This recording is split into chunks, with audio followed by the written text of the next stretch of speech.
here we go. This deck is of no use to me. I don't need to be here. But I will find a quiet second later to organize this shit show. Alphabetize it or something. Okay, where am I going? I'm looking for a man named Barban Falk.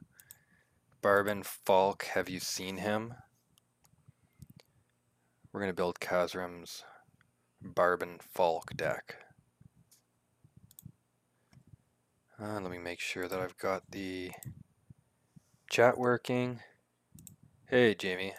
Just going to make sure that you get the chat working on the live stream there. You're technically early, let's say.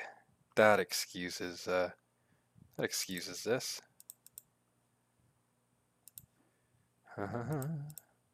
How's your day going?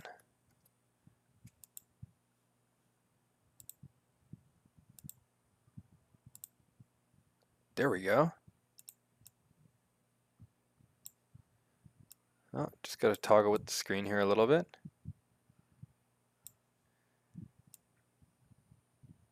Seems right. Yeah, and good to see you too, man. Well, I'm assuming Jamie's the gentleman's name, but none of my business, and what the hell do I know anyways, right? I am just scrolling through some text here to test out a lodge mate's deck. I'm gonna spool up his Barban Falk brew that he's been trying. It's Kazrim. You might know him from Reddit or YouTube. I'll post a link in my there's my finger. I'll post a link in my video description later, so you can check it out there as well. But I'm just gonna spool it up here from my phone. So bear with me a sec. Da da da. Okay, we need superior firepower. Of course we do. Let's get all the Iron Warriors cards first.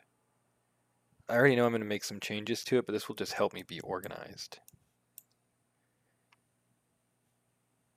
Just give me one sec.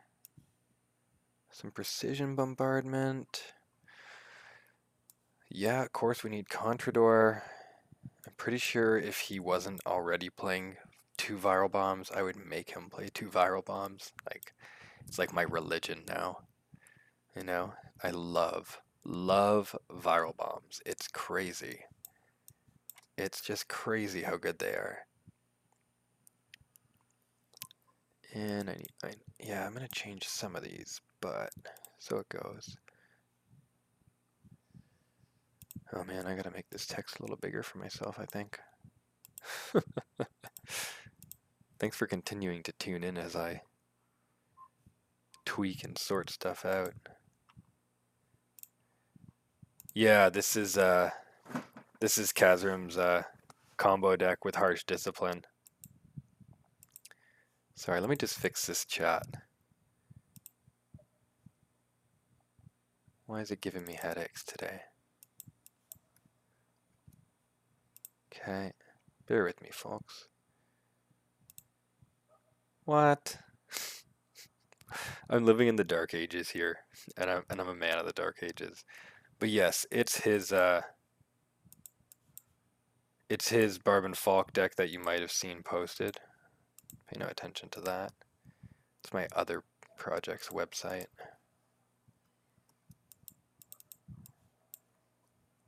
There we go. I'm gonna see. I used to play some combo in Magic the Gathering, so I'm gonna see if I can do anything interesting with it myself. Not awesome places to put the text box right now while we scroll for decks, but we'll play around with it again afterwards. Okay, so where was I?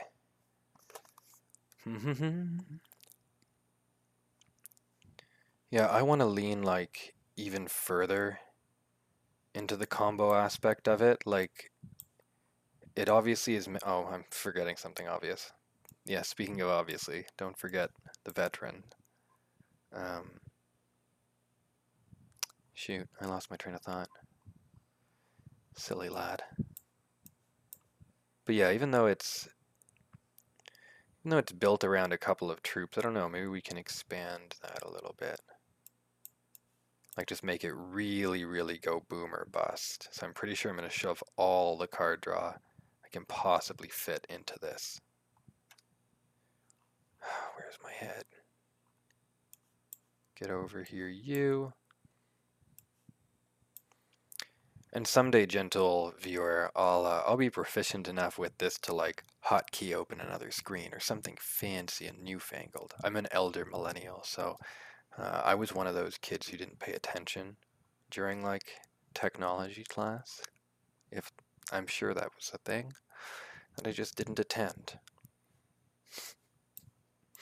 Insert whatever other suitable excuse you have for not knowing how to do anything with these machines. I don't trust them, frankly, either. What am I missing? Jukebox, star site, and an abandoned supplies. Okay, 2 escape vents, got it. 2 Lactitio, got it. 2 Facadian, 2 superior firepower, 1 ambassador Melgator, 2 harsh, 2 seek, 2 precision bombardment, Rhino, Taranthicos, bitter end. Where am I over? Why do I only have 1 abandoned supplies when he listed 2? The heck did I do?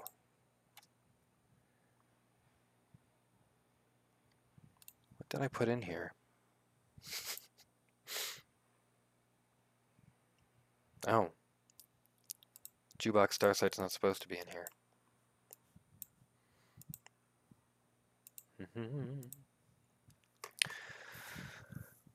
Falk April. Falk April. I want sunshine. So this is it. You like my new headset, by the way? Oh my goodness. I'm hoping I managed at 7:30, actually, speaking of Kazrim helped me fine-tune a couple stuffs.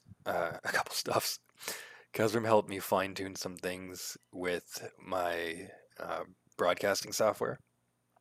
And then we later determined that the old headset I was using was just bunk, and it was just what it was. That was the cause of the audio issues and everything. So about 30 minutes ago, he's like, well, just run down to the Walmart or wherever and just get yourself a cheap Logitech headset. So I went and I got myself like a, what is it? It's like a G342 gaming headset. It sounds pretty cool so far. It looks cool. Like I like this hot blue. I would have bought the hot pink one if it was there, but that's okay. Yeah, and I managed to run there, run back, run a quick test, make sure that it worked. Because if it didn't work, I vowed that I would live in the mountain as like a wolfen or something. Like I would just snap.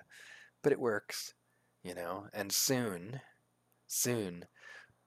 Okay, well, what you need to know is my minions are developing a massive device using a combination of forbidden technology and heretical old ways, which is just a euphemism for blood sacrifice and praise to the dark gods.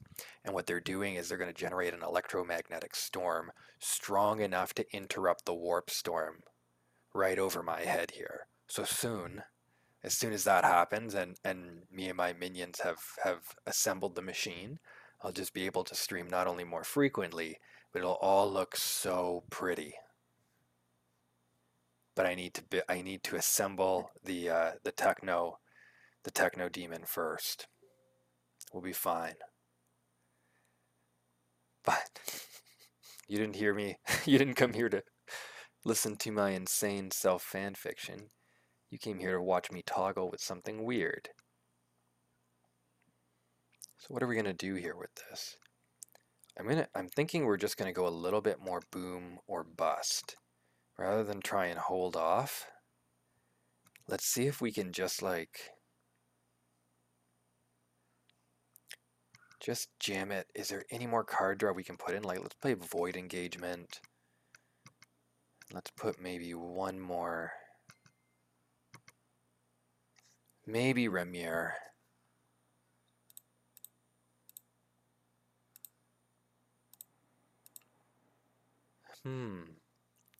Hey, Kaz. Maybe Remier. Kaz, I'm just butchering your deck just a little bit, to my own chagrin, as usual.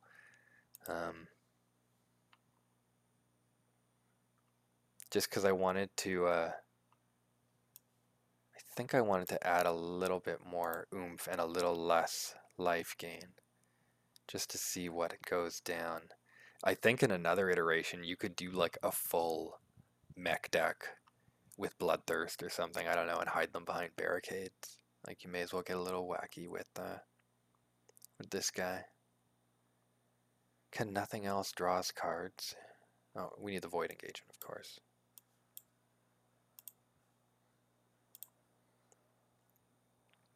So this is where I'm at. I've added Remy. I've taken out the bitter ends. I think I'm gonna play Rakar's squad. And I think instead of Seek and Destroy, I'm gonna play Goldstone Hunters, because if nothing else, like, they're a little more expensive, but they're a good delivery vehicle. And you've already picked most of the card draw. Like, I can't think of any other card draw that really exists. Like, I know I think originally Kaz was playing Price of Victory. I don't feel like we'll play enough friendly troops in this iteration for that to happen. So I ain't gonna do it. I'm not. You can't control me. No one can. I'm out of control.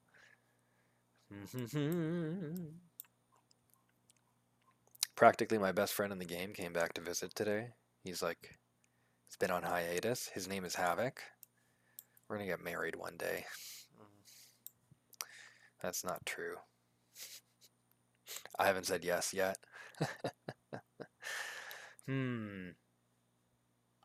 Let's just go over some old-fashioned, oh my god, my pal Ursius in Malkador's Chosen runs this religiously, and I love him. I love him for it. But I think maybe we'll try. Oh, wait a minute. The trap? No, I want to play someone who can, like, punch. I think I might.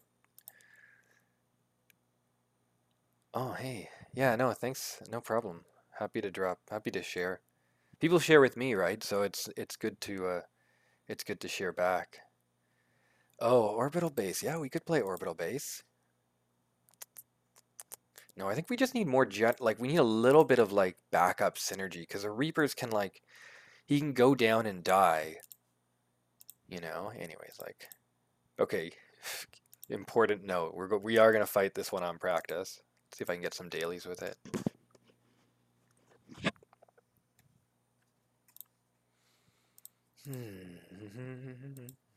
Awesome. Let's go.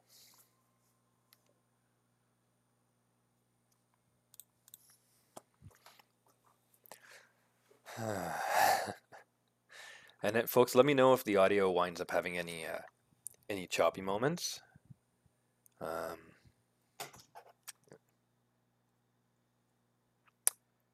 Even when it seems fine to me even when I'm flitting between apps. Like, it seems like I actually have good sound here. Straighten up, stupid. What do we got? Fine. Let's do it. Yeah.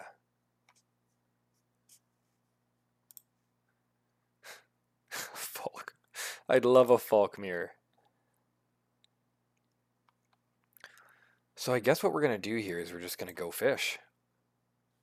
Pretty good. But do we go face with Falk? Like, how extreme is the combo? I'm gonna chill this game. Yes. Oh, and I can't wait to start toggling with it, and then I can sound like a radio announcer. If that sounded like a radio announcer. Otherwise, I'll learn to sound like a radio announcer. All I know is that I shouldn't sing while I shouldn't sing while live streaming. That's some advice I've picked up watching live stream how-tos. Apparently, yeah. So who cares why? I'm just not gonna sing.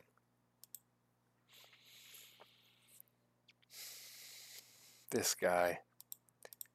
I gotta tell you, if you don't know, I was crazy about Falk when he was spoiled, and it was back in February, and I was like, yeah, Falkuary is gonna be a thing. We're gonna push Falk in top 50, and it crashed and burned.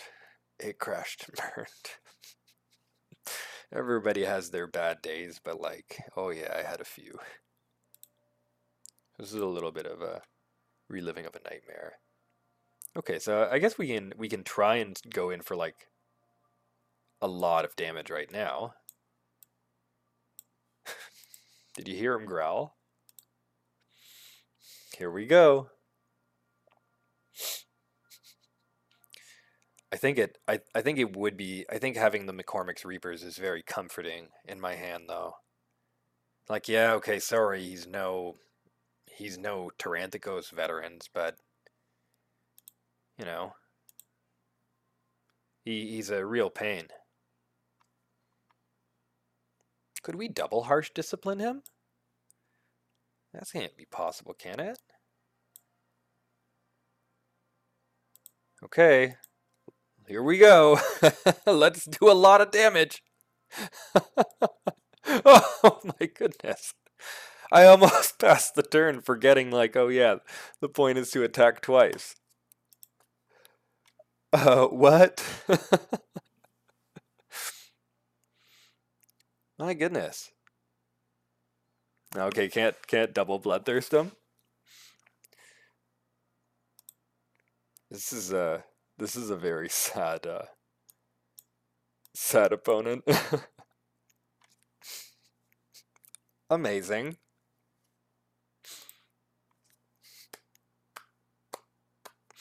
I'm playing the wrong Iron Warrior on the ladder, obviously. That's wild. Let's do it again. More. He he's got this kind of Beavis and Butthead look to him, you know? But I really otherwise love the aesthetic, like that burnished gold with you know, with some black and yellow stripes. And okay, yeah, I didn't need the Reaper or the Goldstone, but what if I didn't top deck into what if I didn't draw my veterans, right? That's wild. And I guess the right answer is just to go, yeah, let's just go face. Like I guess the idea was to be kind of even more boomer bust, like to remove the defenses even. Oh, frick. This might be a little more awkward.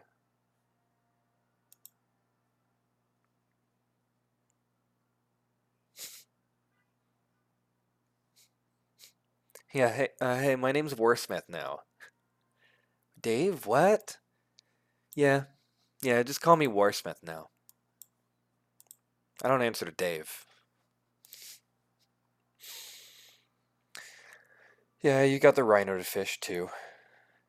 Okay, negative Nancy. All right. I'm sorry I changed anything. I'm sorry. And when he runs me over because I didn't keep the bitter end in, you can tell me I told you so. I I'm wrong all the time. I'm happy to be wrong today. Jerk.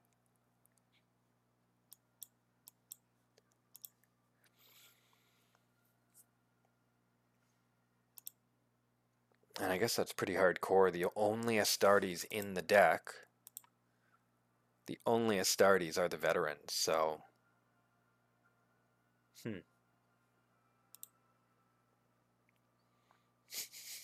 This is not a swordsman. This is like.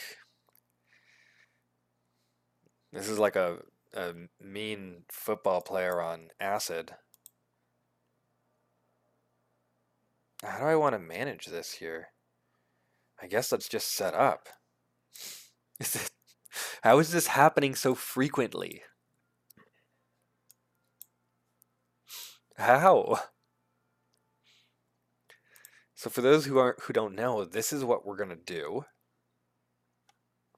to this. And we're gonna do about 20 damage or so.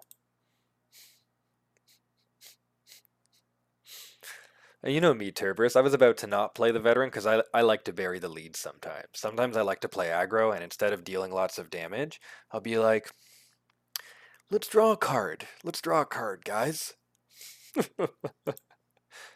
That's how I have fun.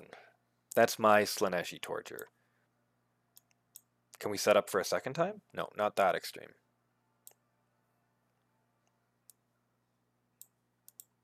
There's 7. Wow. Oh, shit. Okay.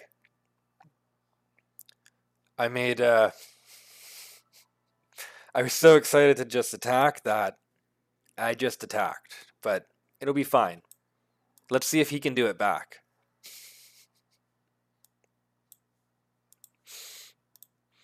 I got half the combo that time. So, yeah, we're fine.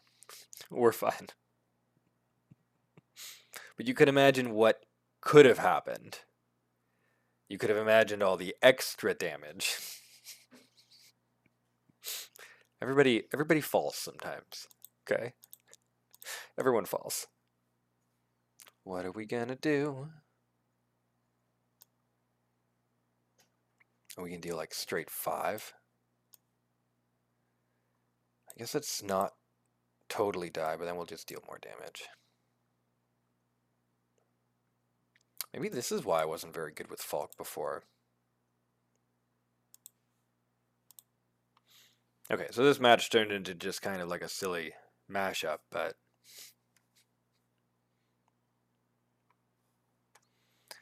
everyone Falks up. Everybody Falks up.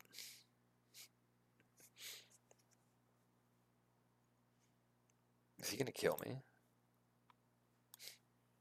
Don't worry, the gods love me. It was Contrador the whole time.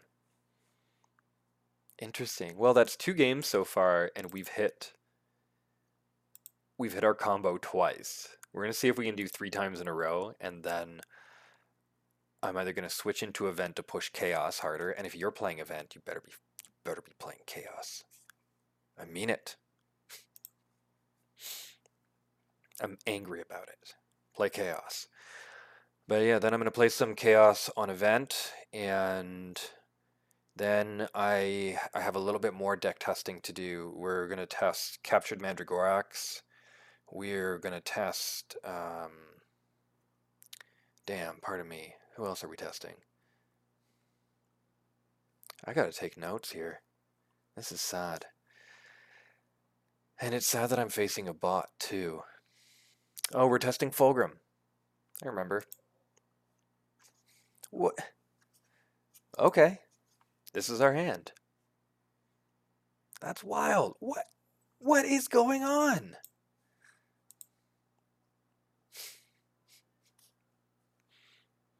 Hey, if these are going to be the draws, like, I'll take this to to 4200s. Sure.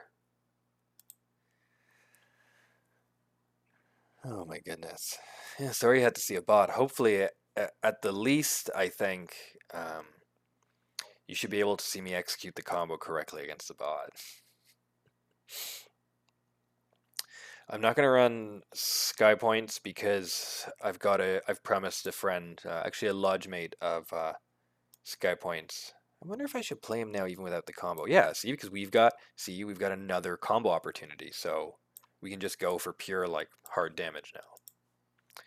But anyways, I promised Agrash of Trader's End that I would run his Captured Mandragora, because it's apparently very, very friendly for folks who are below the 4,000 mark.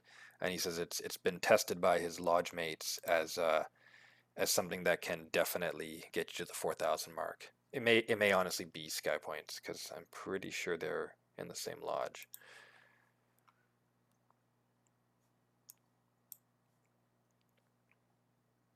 Ah, shit. Turn the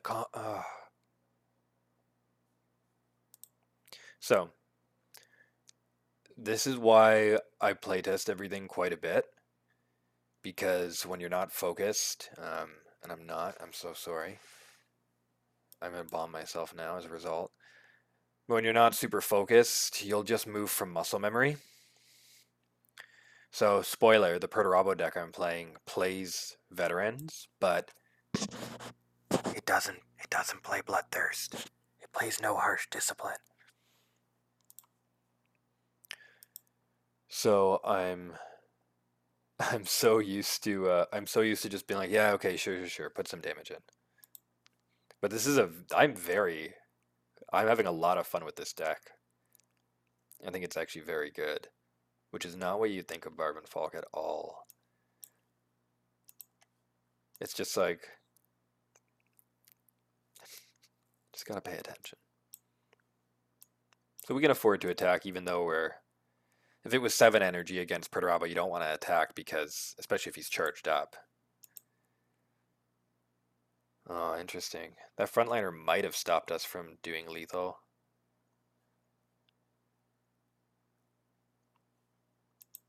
Well, I guess let's try this.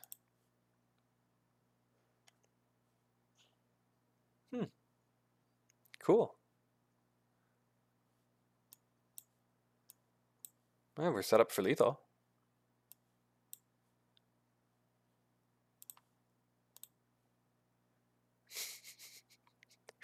Pixie, I'm trying not to lose, but I've twice messed up the combo just because I'm so eagerly being like, yeah, attack for lots of damage, but not more damage. I'm not gonna lose. See, this is wild. This is wild. Huh. It's it's I'm the 200 IQ. Like negative 200 these games. I will post a link to this and Kaz's channel in the video description. If I don't do it tonight, I'll do it first thing in the morning when I feel like doing work. I'm running Rod and Shield on 10 tickets. I am pushing hard for this meter here to turn red, because I would really like to get the Lord of Flies. And I don't want a Colonel Ornitov knockoff. But, you know, whatever Warlords win, I'm sure it's gonna be pretty fun times anyways. Always nice to have a new Warlord join the batch. Messing around with the light. Do you need more light? No, but I need a glass of water. Oh. Me and my radio voice need a glass of water. Yes, I am pushing Lord of the Flies. Let's get out here and shout.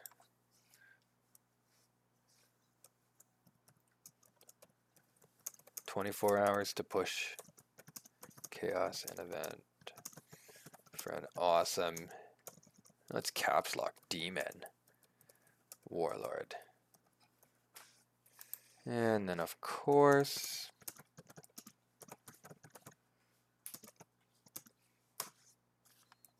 sweet. Let's rock. Plague Marine's pretty good. He's kind of slunky. He's kind of clunky sometimes, but overall I'm into him.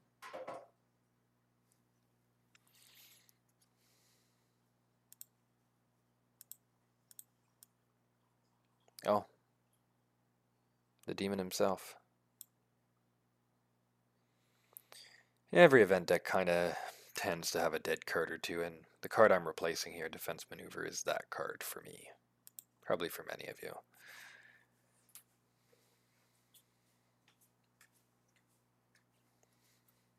Thank you. That bag is not for things. Sorry, I left a mess.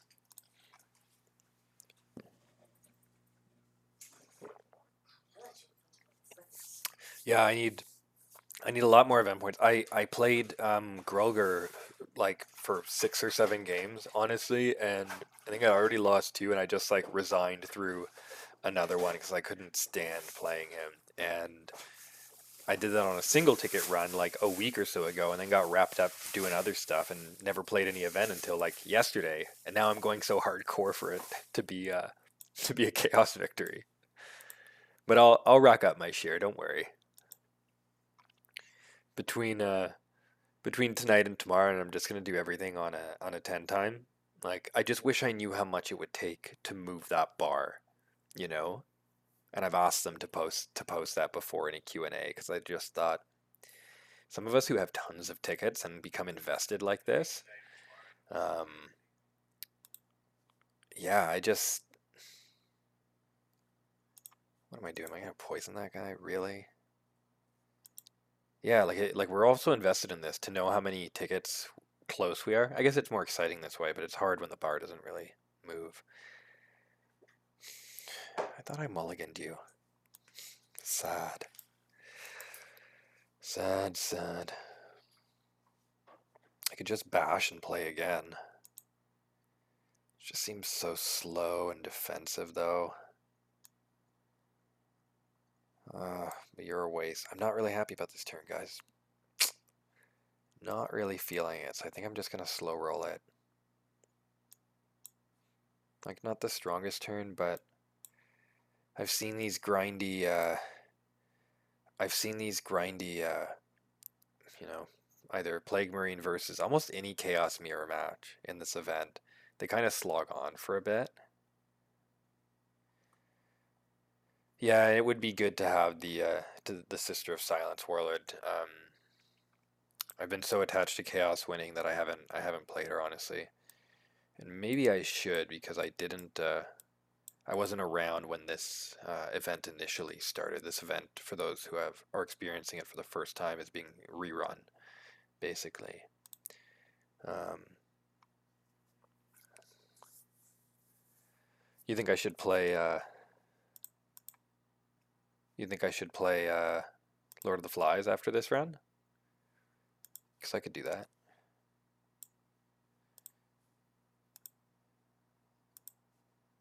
Yuck, yuck, yuck.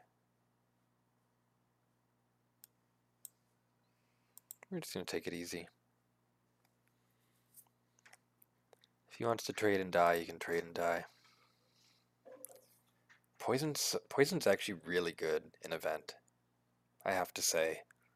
Like I've been thinking of it more, and it's like, yeah, it's not very strong in ranked because it's too slow. But in event when everything's a little slower, for the most part, pretty pleased with it. I think this guy's just gotta die. I don't know if I can afford to wait to poison him. Yeah, like if you remove the enemy's bomb, whether by means fair or foul, poison or direct removal or whatever, if you kill their bombs, they don't tend to have as many as a ladder deck, right? Which is why on the ladder, like we tend to just issue hard removal because it's paced so fast that it's sometimes instead of removing stuff, you'll just race or the big stuff comes so late. All right, what are we doing here now? I love this guy. I started playing him in changes a little bit at the end.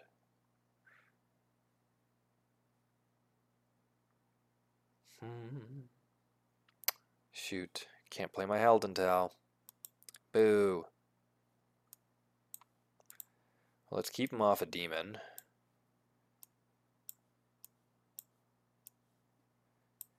I'm pretty sure jam would remove poison. I feel like it does. I don't want to bunker Terberus. But folks, if you please, you're welcome to chime in on what I'm doing or not doing. But if it's an intense heated match, chime in after, or if it's like a given play on a turn, say it after the play. Let me walk into something fun or good or misplay. We'll be fine either way. But sometimes I just like to do weird stuff that actually works. So don't worry about me. I'll be okay.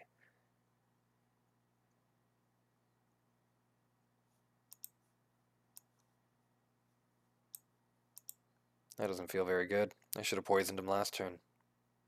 Yeah.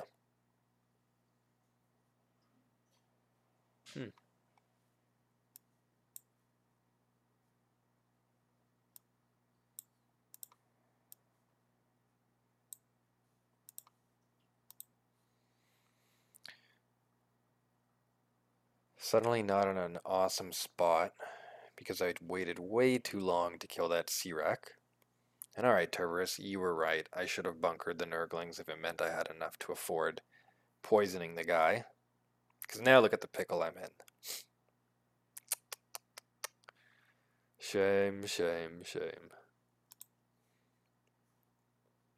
Even this is kind of cool an event.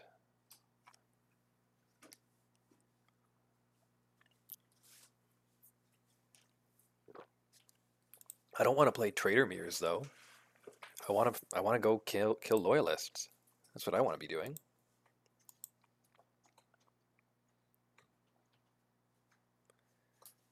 Man, these guys are such a nightmare. Totally the best card in the I mean, there's so many good ones. Maybe not better than Endurance, honestly, but just this is a back-breaking card. Did I? Maybe I shouldn't have used my maybe I shouldn't have used my Spectre of Death.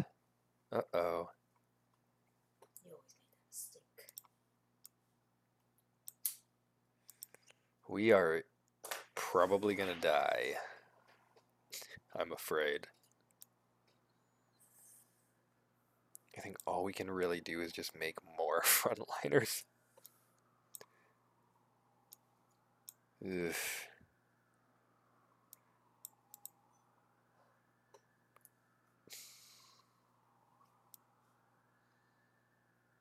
Guess there's no reason you need to live. Ah. Are you holding on by a string by just throwing frontliners down? Yeah, I'm holding off a Slayer of Worlds with a 2/5 and 2/4 frontliner. Ashamed of yourself. I'm sure it'll be fine. But why wouldn't it be fine? You're the little doggo sitting in the flames of hell. This is fine. Oh, yeah. He's gonna murder me right now. Here we go.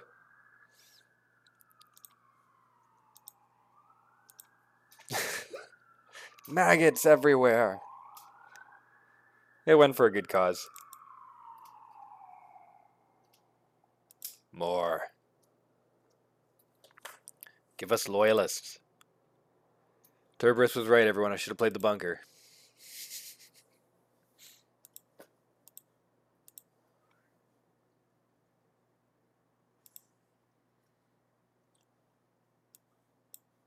Awesome.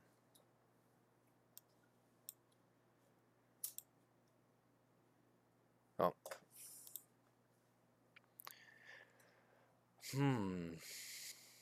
Yes, it's a bit of a dilemma because I'm much more into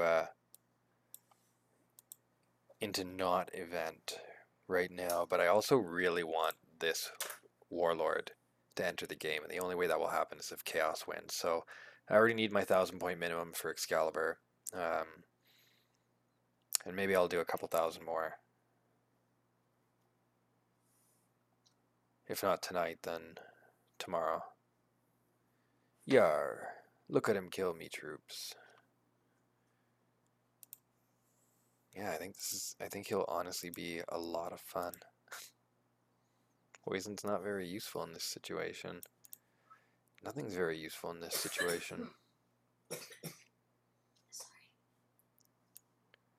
Yeah, I don't know if he plays another one of those things, but I don't need to find out. Slayers haunt me, man. Like,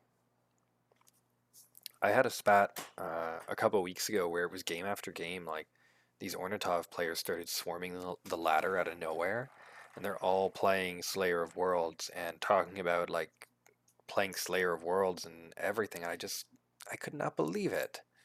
Slayer of Worlds in this day and age. It's just more fodder for him. This is not so great. This is not so great at all. I guess we enact some kind of trade here. Yeah. Not feeling super great, but maybe I'll give him a chance to build up his board. Can take a little bit of a hit.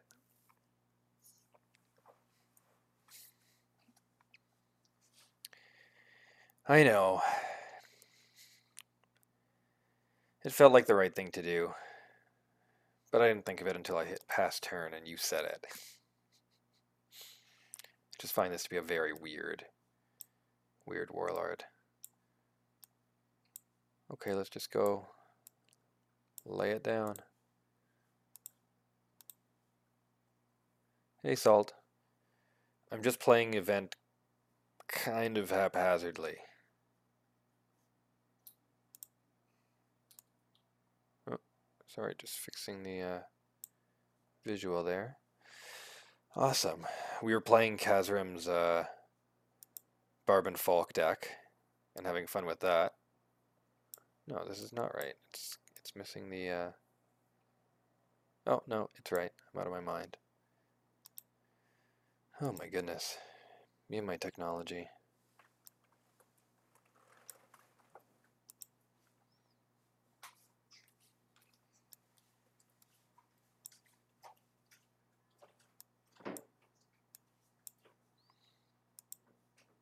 This is the card you're supposed to play when your enemy has nothing on board. And now you'll see the difference if he's smart enough to recognize that I have a weak board. We'll make a case out of it. Oh, and these are always going to be this price until it dies. It's not like a Lernia Hydra. Ross, hello. Yeah, what you want to do is when your opponent has a weak board, even if you suspect they have removal, sometimes just land a big threat. It's much, much better for you. But now, should we play Endurance? Doesn't feel like the best time, even with 2. Let's just keep pushing. Bloop.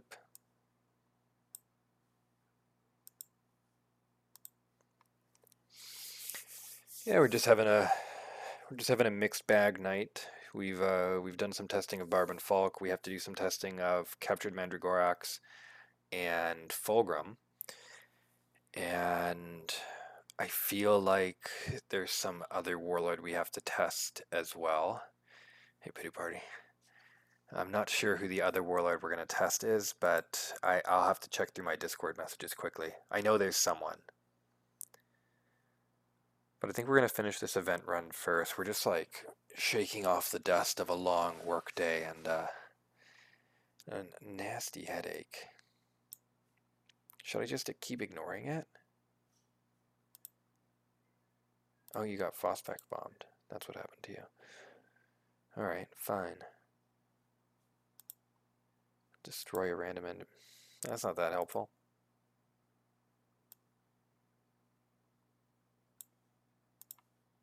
Let's just be done with it.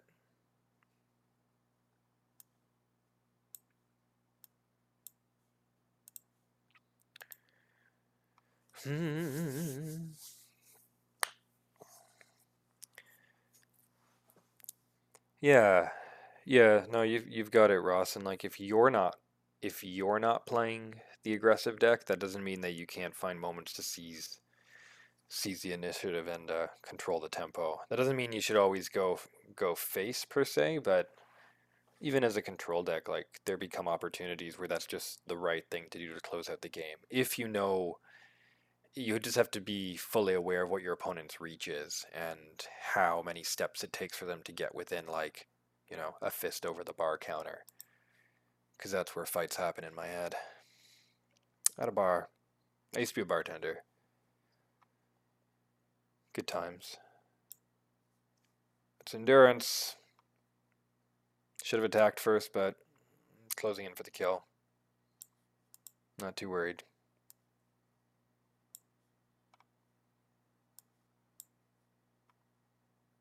I wonder if this will double stack. Let's see. No. No, it doesn't. That would have been a cool Eisenstein trick. So we'd already Eisensteined it for +2/+2.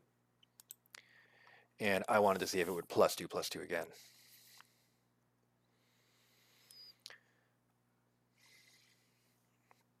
Yeah, I used to play Magic, Ross, up until Return to Ravnica. Um, I love Magic the Gathering. I think it's a superb game system. I had a lot of fun, and I played competitively. Considered myself a competitive player. Um, I had friends who were very like. It's kind of like my friends right now in this game, like friends who are very competitive minded. So they'll play the top decks, and that's really what they wanted to play and push and test their skills with. But then I like to know how to play those, but I like to play the oddball deck, and I'm a little bit less of an oddball in Legions right now because I feel like I'm still learning all the ropes. Like that there's still stuff to figure out, or there's still kind of silly mistakes I make, or like a lack of focus that I didn't quite have playing Magic the Gathering. I feel like I'm way more um, lacking in attention than I used to be. Like I'll be doing things quickly. I think that's how I've been trained to use a phone, though. Like everything's so fast paced, and when we're using our phones, that it sometimes speeds up our decision making. It's actually why I've been begging the devs at every Q&A to to put a turn timer on, because it would help. Like your nerves won't race ahead on you. I mean, but maybe for some of us, the nerves will start to race ahead at 15 seconds instead of 30. And yeah, I'm the same where like I got my how I play the game and like where I learned like what works in CCGs, like that's all from MTG. Like that was my teacher. Mm. And another good play for this turn, instead of being more aggressive, is to play Meldon Tactical Squad, and then next turn follow with Jubak. Protecting your Jubak behind a frontliner can be completely devastating. You don't need to be greedy and like maintain the Jubak's life forever, but it can be so powerful to get even 2 rips off of a Jubak. Strong card.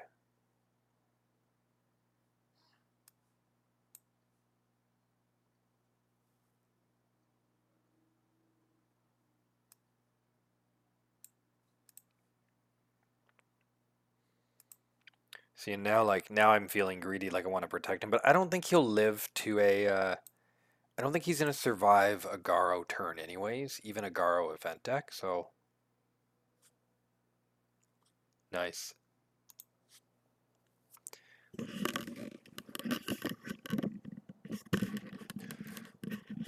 Just adjusting my.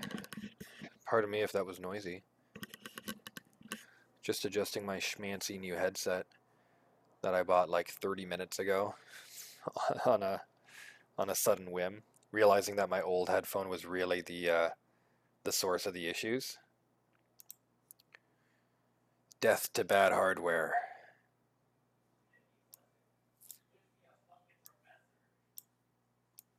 Boom.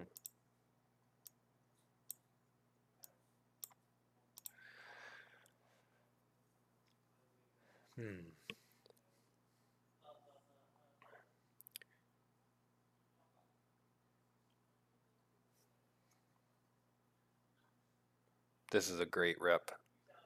When you can pull a nasty cheap card from your opponent, especially something that works as part of their finishers, how do you play around a card you don't know the enemy has and don't expect them to have?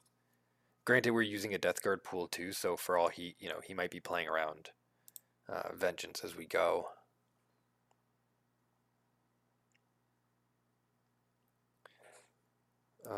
Fine.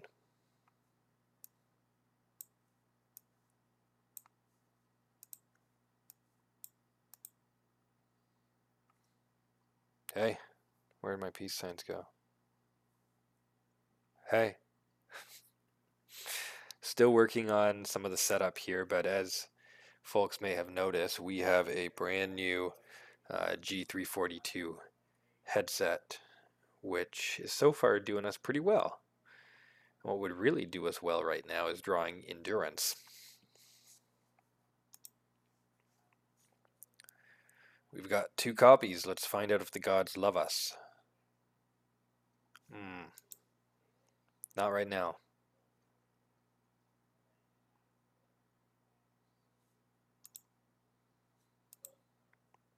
But boy, that would have been so beautiful. So beautiful. Okay. Let's just get a bigger wall, I guess.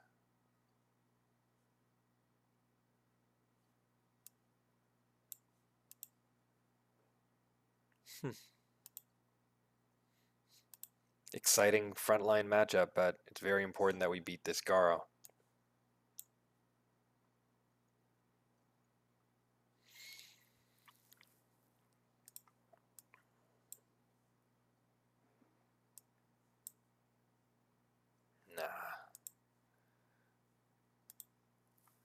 Nah. I gotta say, folks, if you have an in-game username, and then it's different from your Discord username, and then it's different from your YouTube username, I'm always gonna be lagging to figure out who you are. But whoever you are, if I know you, I love you, so don't worry. But streamline your names. Damn. Yeah, it's a 10-time run. Sometimes I barely even do 1-times if I have enough tickets. I'll just skip right to the 10 because I'm not a crazy event guy.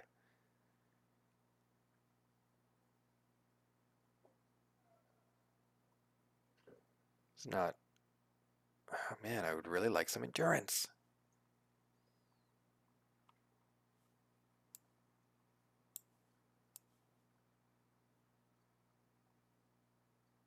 Oh, he poisoned me too. Awkward. Very awkward. Yeah.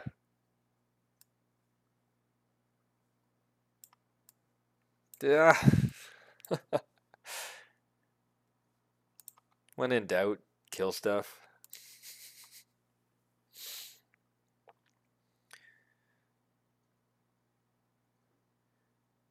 Yes, Johann equals terse. I know that one. I know that one. Some names will come to me a little easier because in my head everyone else is in Canada, like me. Or if you're not in Canada, I'm used to I'm like, oh, maybe everyone, I guess, is from the States. So as I get used to all my new European friends, I'll get used to associating names with you.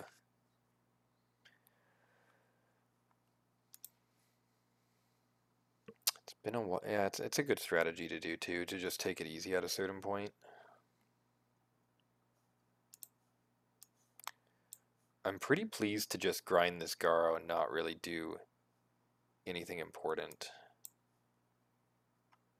Just want to see what he's got.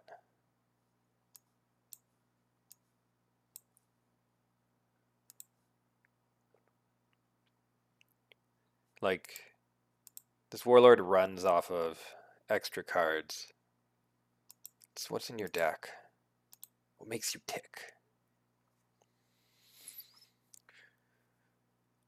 Oh, the streetlights are on in the UK now. The streetlights are on. I guess they're on the continent too. And actually, it's pretty dark out here right now, even at 9 p.m. So they're probably coming on out here. Healing yourself. Oh boy. Always blowing the Spectre of Death too early.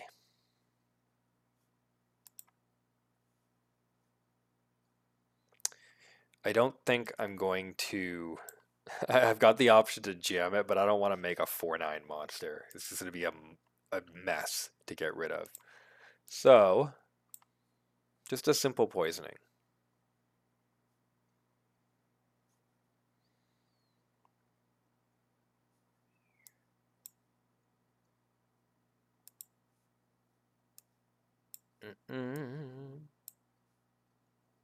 I really want these Nurglings out of play. I want energy. Because now, I'm just going to start laying down monsters. VA, is that Virginia? Or is that a country? I guess Virginia. That's my bad. And nice to meet you, Major Matoro. Or confirm your identity, rather. Even if that is who you say you are. Yeah. I'm used to operating with a lot of people from the UK. I got one of the things I was doing when I started playing Warhammer was I joined a online roleplay forum. It was one of the, I feel like it was one of the earliest ones, or maybe one of the only ones at the time, and it was built around the Inquisitor game. I don't know if any of you remember that. It was like Games Workshop doing a sort of like a tabletop D&D, but with bigger models, like about Demon Prince size models that would represent the Inquisitor and their the Inquisitor and their retinue. VA is Valspol. Yes, yes. Hold down the fort, Major Matoro. You're doing great in Valspol.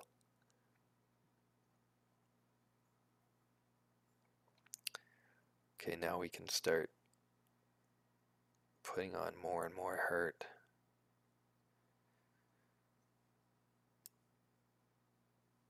Can even let him take a crack at us first.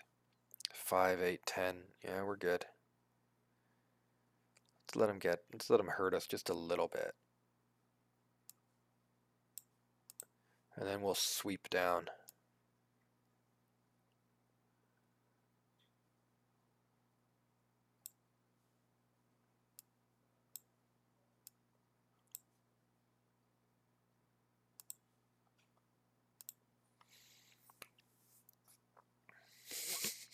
No, it's not creepy. I actually really appreciate it because my my videos have taken, they've taken their own sort of like journey to be a little better and better. So it's cool to know you, and hopefully some others too have kind of just stuck on since I started doing it. It's much appreciated because I have plans. I am hoping to grow the channel quite a bit in terms of like what it does and um, what it offers.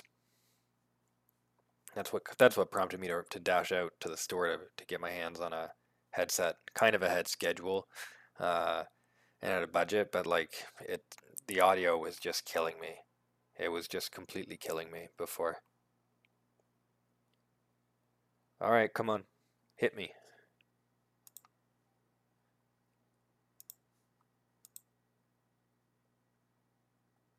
That's gonna hurt a little. This is what happens when we're punched. Interesting. Is he just trying to play around endurance? Clever.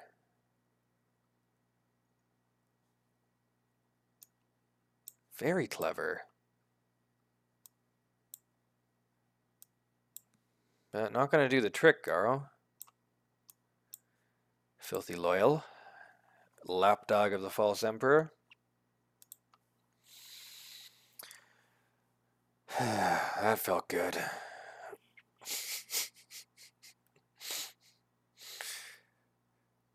My better half's a huge Pokemon fan too. 12 minutes, what a grind. The bar's not moving. We gotta move this bar.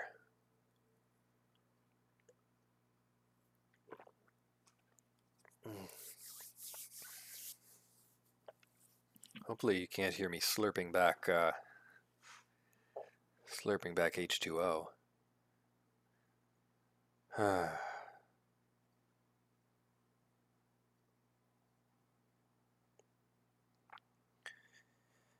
Yeah, it is it does seem like a good community. I'm not much of an online gamer, you know. I do hear horror stories about some other scenes.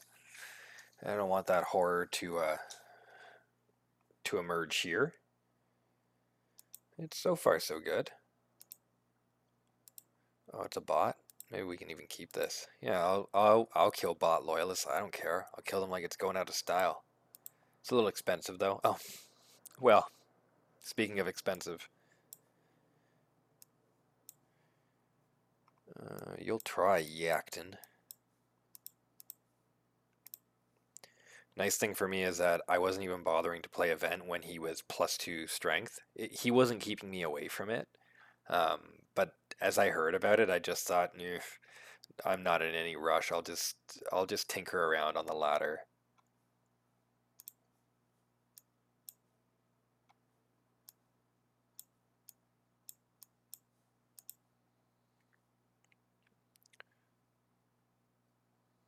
This is kind of a neat card.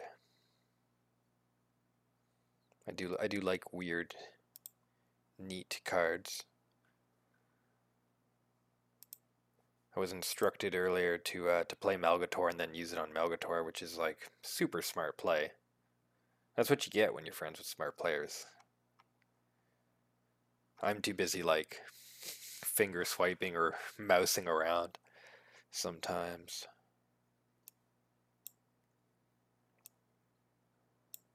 Ow. We can take it.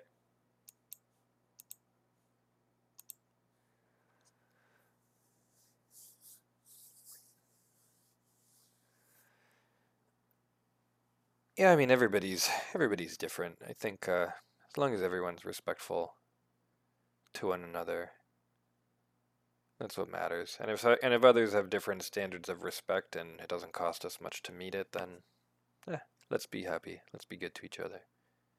But yeah, and it's good for sure. We all see it. It's pretty good.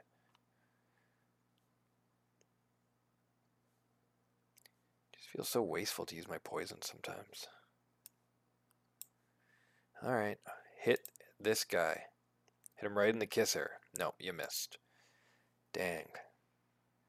It's not really what I was hoping for.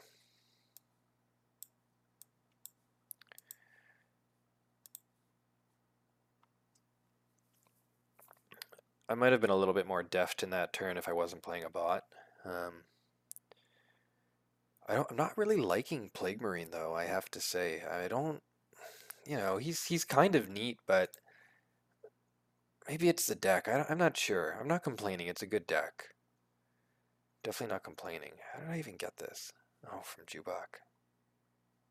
Right.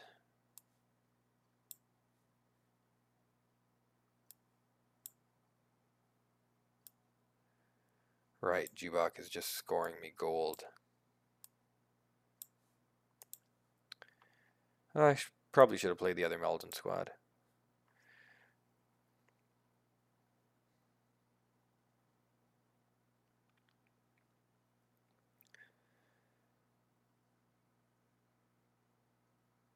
It's funny, I should write down, I actually write down for myself in my notebook like things to remember, like slow down, remember where to put things, since placement matters so much in this game. Huh.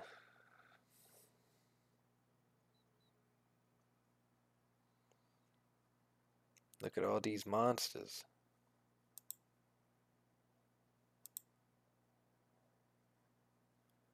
I guess we could, so we've got 3, 7, 9, 11, 15. Pretty close.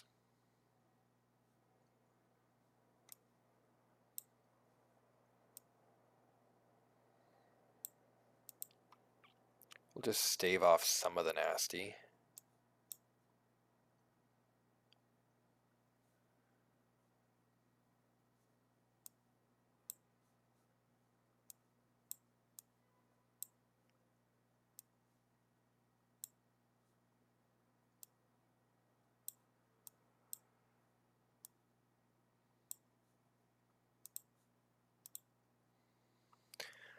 Let's just build up a formidable defense.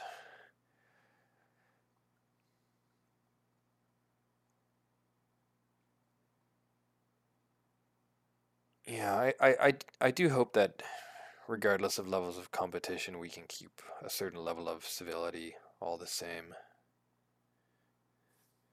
Adios, Terce. Sleep, or do whatever you do before you go to work. Like I said before, Ross, I wasn't playing crews, or I wasn't playing in the event before the reinforcements much. So I've experienced crews at the strength 4 a little bit, but I've beat them pretty handily with Plague Marine and even with Groger.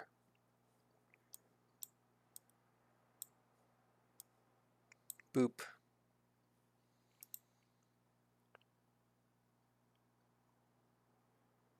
Oh, well, bear in mind that the deck review is not going to be like a typical analysis. The deck review is going to be very much like if you're a Magic the Gathering you'll be used to this. Like the deck review is going to be very much like just like here's the top 16 deck lists, or in this case it would be I guess top 24 deck lists for the top 9 players. So yeah, for those of you who don't know, I'm soon going to be publishing, probably on Reddit, as well as on a file on Discord.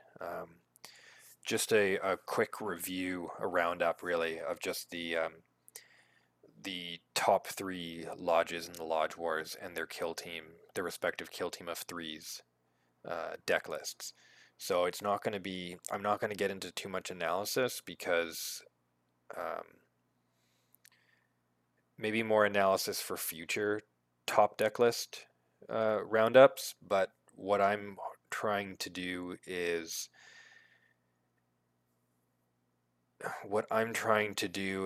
just is start to establish like a little bit of a tournament meta, and the best way to do that is to like collect information, compile it, share it. It's pretty common in a lot of, I don't know if there's a competitive CCG scene that I know of that runs big tournaments and then never shares the deck lists of those who contended in it. Or even during tournaments, honestly, like if you go to a 40K tournament, like I played at Du Bois in Buffalo in November, and and like I could look at my opponent's deck lists before I faced them. They were all publicly available on the app and everything. It didn't change the event, and because you're already locked in, right? It would be good to find ways to do tournaments with like a deck that's locked in, or maybe even a sideboard system. I don't think Hearthstone does that, but I'm sure that's a good model for it. But in any case, I wanted to what I wanted to do was just put together a top lists, and then share that with everyone and say this is what the 3 top lodges in Lodge Wars ran. Here's what each player would have would have 2 deck lists. So it'd be a top 18 deck list. My math's correct now. It's always correct. So it'd be a top 18 deck list. And a lot of these would look very similar because, we have a couple of Alfarius, a little bit of Horus. And I would expect that to be something that affects the meta of the next big tournament like Lodge Wars. But, we'll see. All the same, it'll be good to have that. It'll be generally good for the game to have that info out there. Man, look at this chunky hand. There we go.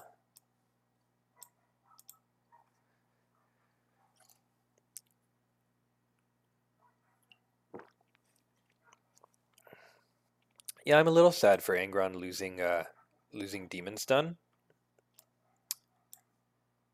What, he didn't even activate? Oh, or is it my turn? These bots, I tell ya.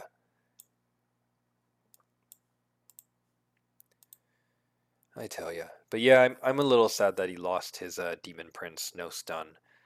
Um, but at the same time, you know, like the amount of games I lose as Angron because he's not immune to stun are so few and far between that I get why they made that change. Because the nerf just now, he's still good. It's just like what percent of your games do you need to be immune to stun as a Demon Prince to win? Like maybe 1 or 2 out of 20, if that, maybe 1 out of 20 games, I would think personally. Like, it's not that many legions even packing stun. So it, like, it hurt his win rate a little bit, but I think he's still got it.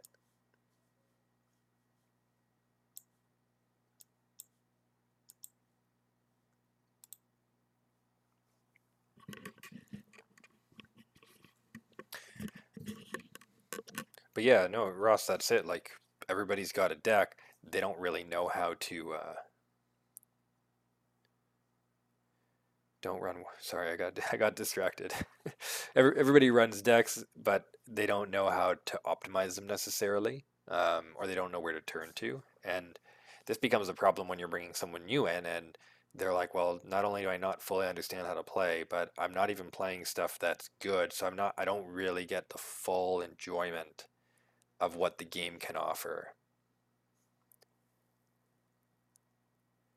Don't run warlords who kind of depend on stealth in tournaments in which your opponent knows your warlord. Yeah, if you're able to change decks and there's nothing to stop people from doing that right now, as long as you're able to do that, yeah, like that's going to be a problem. Like people could sub in extra anti-stealth. Um, so for those who don't know, it's the deck lists aren't published for Lodge Wars, but after the first round, we all had to share what warlords we were running. I think it's a pretty minor feature, to be honest. I don't know how many people right now, for what the stakes are doing like heavy brewing against their enemy. But yeah, it's something that would be sorted if, like, when you go to a tournament, you come in with one deck and that's it, and you have to build it to be a little bit all comers. What are with these like awkward chunky creatures throwing themselves at me? Only touch me once. Ugh. Yeah, I think what I don't like about Plague Marine is that he always sort of starts behind. I can pop open an Alfarius deck later too. It probably isn't optimized itself because I honestly have not touched Alpha Legions since they got their changes. Um, but it's true that, yeah, it's those last 6 to 8 cards that are what's up for debate really, and what vary in the high Terra competitive scene. What do you do? 3 damage, right? Huh. Well, how exciting. Oh god, so what am I doing? You'll just die. Can I go this low in health? Yeah, go die for my cause. It's not going to so well, but whatever. I got a lot of tickets to blow. I'm pretty easygoing. Yeah, like I find even my Emperor's Children decks, for example, like they don't vary an incredible amount between warlords because like the decks are small and some of those cards are so tried, tested, and true. It's hard to find You know, it's like, why do Firewalkers show up in so many decks? You know, or my decks anyways. Why? Because show me a troop that's better at 5 energy than a Firewalkers. Maybe I'm already playing that troop, right? I can take Perturabo out. Perturabo's doing really well against Garo. Look at this awkward duck. Just brutal. It's just so slow to kill stuff.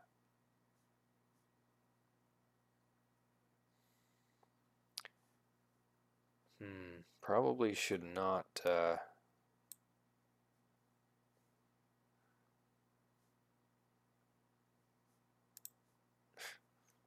you're not a frontliner even. I think I might shift into, as soon as I'm done this event run, I think I'm going to open up Perturabo. I need to play some ladder.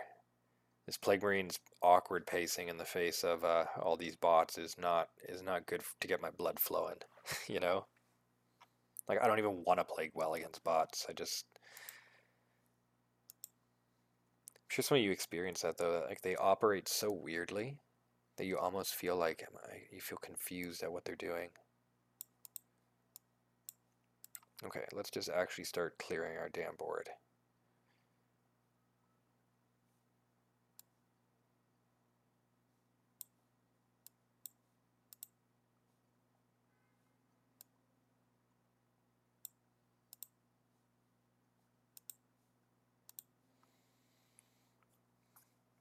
Oh my goodness.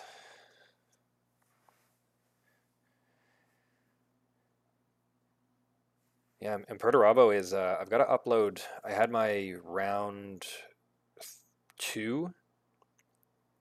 Yeah, I had my second round Legends tournament match today. So context, another big tournament's happening right now called Legends. To play, you need at least 10,000 legendary points.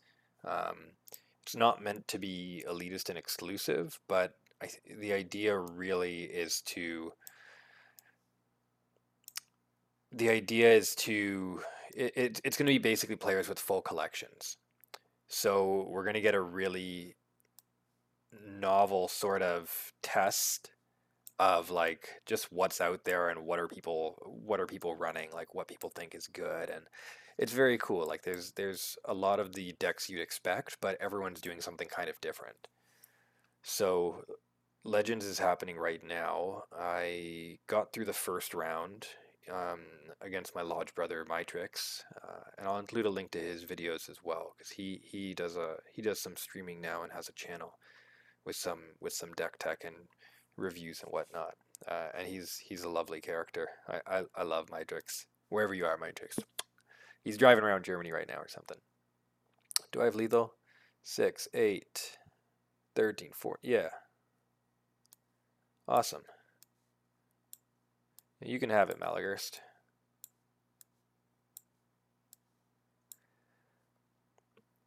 So Legends, I had to, brother had to slay brother, unfortunately. Oh, my damage short? Oh, no, we're good. So I had to take on Mitrix. He's been a long time Garo player, and he's great. He ran Garo, and I can't remember the other 2 warlords. But I think he ran Garo. He might have ran Loken. He runs mean Loken, and maybe Horus. Might have been Horus, but I'm running Perturabo, Durak Rask, and Lucius, and I managed to get it over him in 2-1. So that was round 1, and then I just played round 2 today against Alex87 from, I believe it's Fragile Art. Not that lodges have anything to do with this tournament, but I took on Alex today, who is running Horus, Alfarius, and Corvus Corax, and managed to pull a win for this match. So I don't think I'll add commentary to it, but I'll do like I did for the Lodge Wars finals that I just posted, and I'll upload the video of these Legends matches because I know that some folks have been asking for it to see the games. I haven't secured any agreements from people to share deck lists for this tournament, but maybe in the future. Streaming option with commentary from community members. I know Mytrix and I plan to do a joint stream or a joint episode of some sorts, but I'm not comfy enough with the technology or even how the channel looks yet to be mucking with it too much. But I'll get there. I'll get there. An observer mode would be pretty sweet too. Live streaming for tournaments is probably going to be tough and be tougher to do, but I'm at least going to be taking some recordings of them. Like, I don't tend to...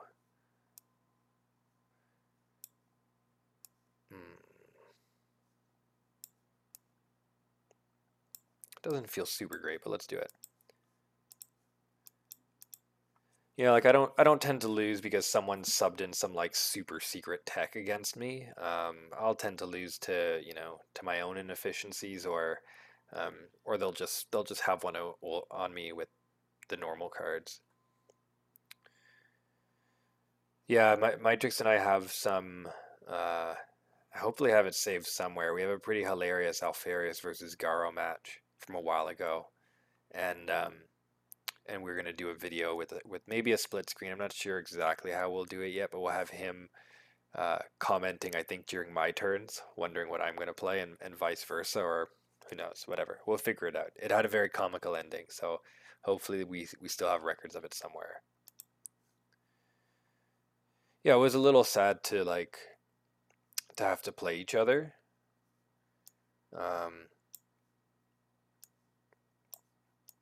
Yeah, it was a little sad to have to play each other because I think, we both had busy Aprils, so we were kind of both like, hey, best of luck, whatever. Whoever wins, wins, you know. But it was sad because it would have been great to just both have to skip elimination. It's a double elimination tournament, fortunately, so he's not out of the game yet, but he'll have to battle his way through the underworld, which, as you know, as the Lodge War finalist, Adeptus Astartes proved, it's more than possible. A double elimination tournament means that it's still anyone's game, even if you think they're dead. You really got to kill everything twice.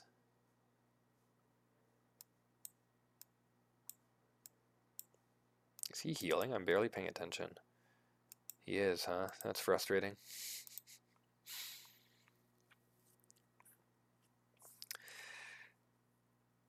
Yeah, I think that was his way of giving me a friendly heads up to say like, hey, you should put a time delay on it. So I do appreciate that.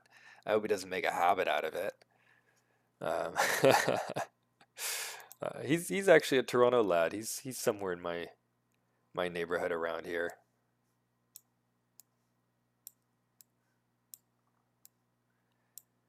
Kind of sucks to play endurance when you're not murdering the hell out of everything, but sometimes it's just the right thing to do. But yeah, so today I got to play Horus and Alfarius and Corvus Corax. I played against them. And I'm pretty happy with my kill team. I've got one low initiative, one medium initiative, and one high initiative, and I'm only playing one Primarch. And he's low initiative. So I feel like I've come to the table with a pretty novel team. Like, I'm not going nothing against triple Primarch whatsoever. Okay? Like, they're competitive for a reason, but it's been nice to just play something a little different. Gotcha.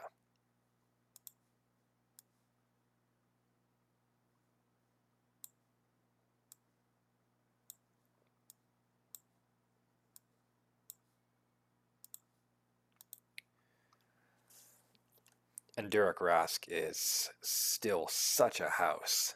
Like, I'm I'm so pleased with him as a tournament deck. He never lost a single game in Lodge Wars. Like, he never lost a game.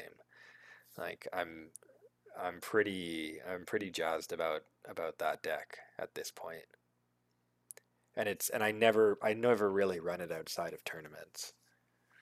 Um, like it's not a great. I don't think it's a great meta for him right now, but yeah, it's been fun to be playing so much Rask and to get to play him now in Legends.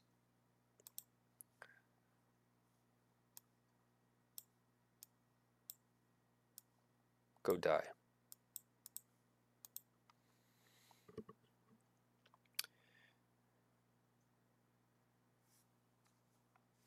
Oh no! Oh, you're just stunning him. Okay, I thought he was the guy who blows them up.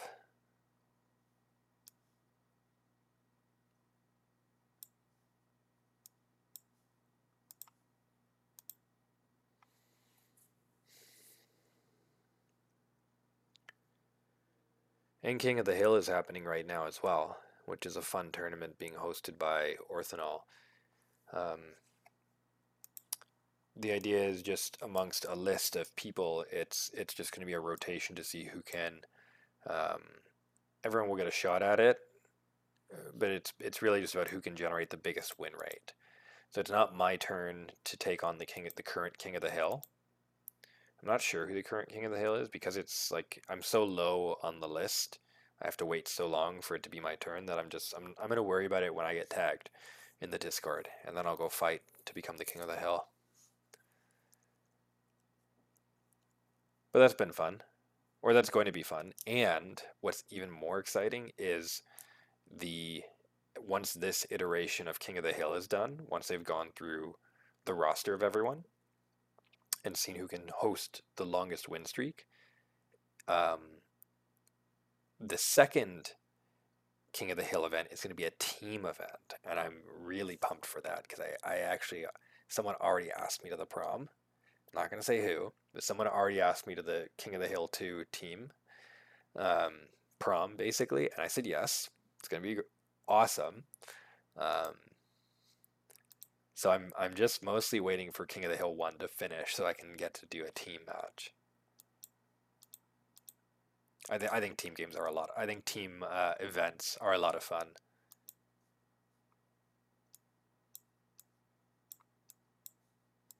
Sometimes you just play nothing on turn 1. If you can play a turn 2 4/4, just don't play anything on turn 1. It's fine. Because these are not really turn 1 plays. Like they're so cheap and so efficient at blocking dangerous troops later in the game. Do you hear my stomach rumbling? Well, I heard it if you didn't. And now you know what happened. But yeah, you don't. Meldon Squad, just because the card costs 1 energy, does not mean that it needs to be played right away or in the early game. It doesn't. Sometimes the best time to play a cheap as hell frontliner is when you know your opponent's about to, like, they're about to throw down the Raven. And if Conrad doesn't have Bloodthirst and he doesn't have a board, how's he going to get through your 2-3 or 1-4 frontliner? He ain't. So he can't play the Raven anymore, right? Like that's what you need to be thinking about when you're playing when you're running with cheap frontliners in your deck. Yeah, I'll just let you trade with me. That's fine. I need my 4 damage either way.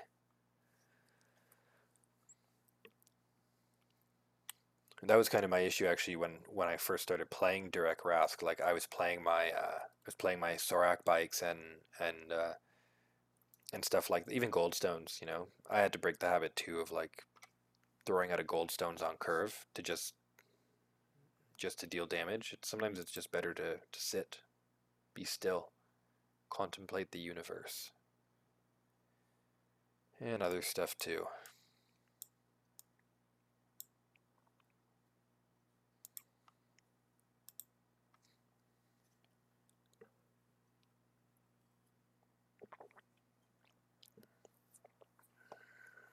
I think my I think my favorite part of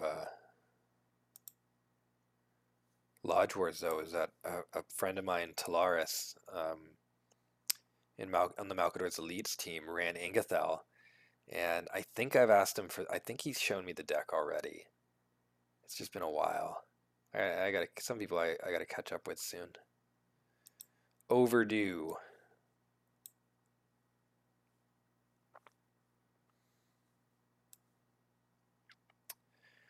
Nothing to really be done about the captain here, huh?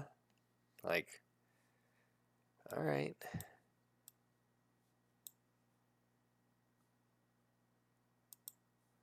Just let him be.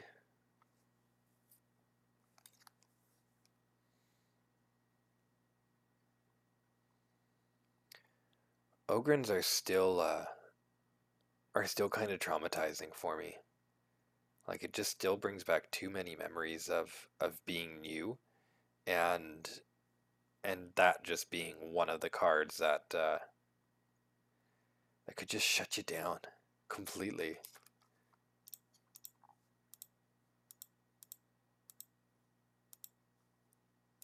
Oop. Where am I?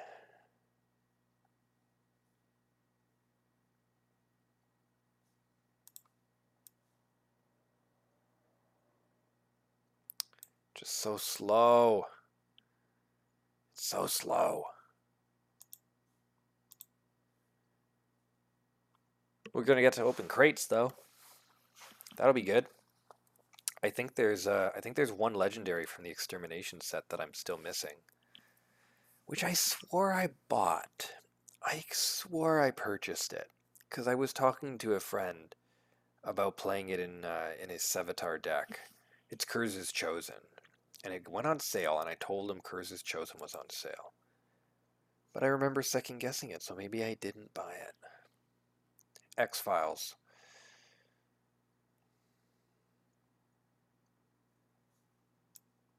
Let's chill behind walls. You can do a lot chilling behind a wall. Trust me, I started playing Iron Warriors. I know. Not that there's as much walling as you'd think. But like the Meldon squad, playing Iron Warriors is just about making well-timed walls. Unless you're Forex, and then your life is making walls. What are you doing to me? And why aren't human beings playing event? Human beings should be playing event for chaos right now.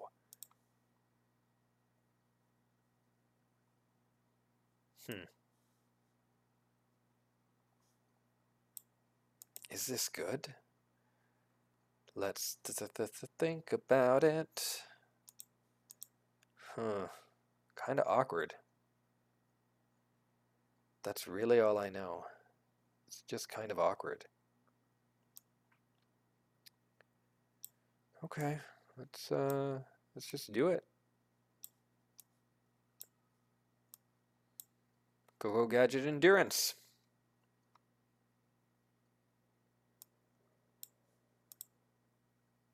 Plague Marine on Plague Marine action. Good.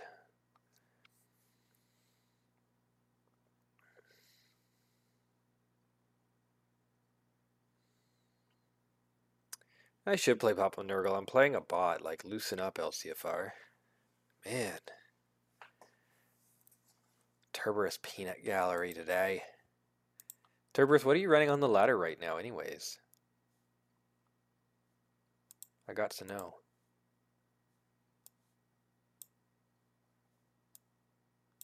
We're doing it. Yeah, let's have some fun against this almost dried up, wizened, corrupted Grolger. No, Lehman Ross.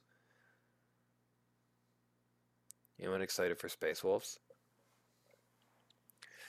Boof, boof.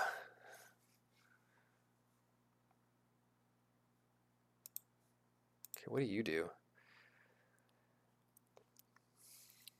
Listen, everyone knows that I don't take life super seriously, but I don't meme that much.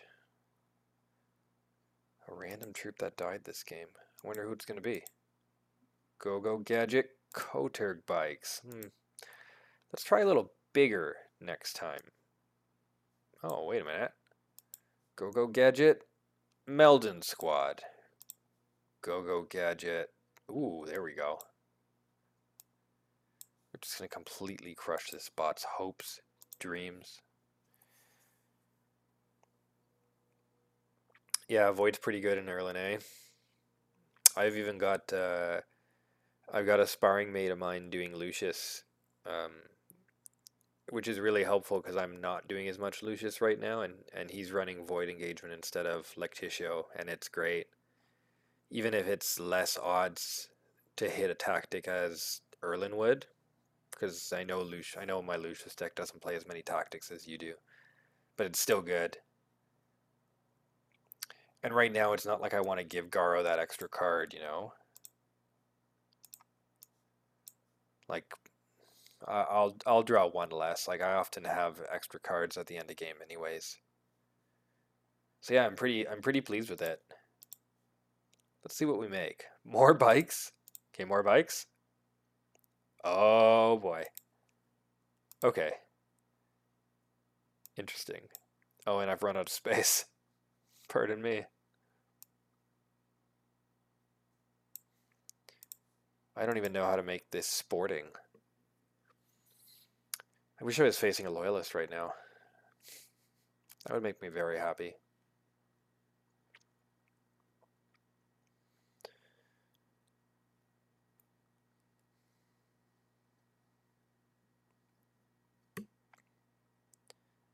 Yeah, I started the season mucking around in Low Terra with Captured Mandragorax. Like, I think I spent a week playing Captured Mandragorax.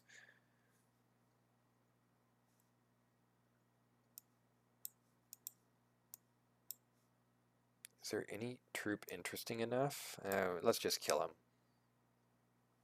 Wow, Father Decay is a lot of fun.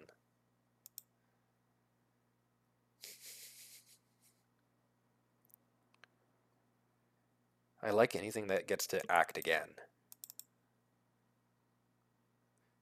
Okay, 1,000 points for Chaos. Cross your fingers for Kurz's Chosen. Sweet. The distant forge world of Zao Arcad aided the Thousand Suns at the burning of Prospero. Oh, what does that say? But was pardoned during the Great Scouring. Hopefully that translated well with my fancy new headset. Or I sounded like a dork, or both, and we'll live. This is a good crate. What else we got? Ticket for the Ticket God. Badge for the Badge Throne. My goodness, I have to tell you, I don't care what skill level you think you're at, play 10 ticket event runs. Play 10 ticket event runs and just don't worry about what's at stake and blah blah blah, just do it. Because if you can succeed at 10 ticket event runs, you're going to open up a lot of epics. Granted, I have these already, but just look at the number of epic and legendary cards I'm opening up. And if you're not typically paying anything for the game, another reason to be less shy is for $10 you can boot up 10 tickets, which will get you even further if you have VIP. So it's well worth it's well worth the investment in the game, especially if you're enjoying the game. If no one ever puts any money into the game, we won't have a game. So don't be shy to try out a 10 ticket run. When I got started, I would buy the 10 tickets a month, and now I usually just go with, like, if it's an alternate art deck, I'll buy that now because it's got the exclusivity. I have so many of the cards. But yeah, if it's not an alt art deck on sale, I'll buy my 10 tickets. And they'll get used. Like, look at this pack. This pack can be yours. So play 10 ticket event runs. It'll help you build your collection. Turbris, I have not played any loyalists in this event, and I won't. So I guess I'll never know what Amandara does. Yeah, another legendary's cosmetic, and I'm into cosmetics, so.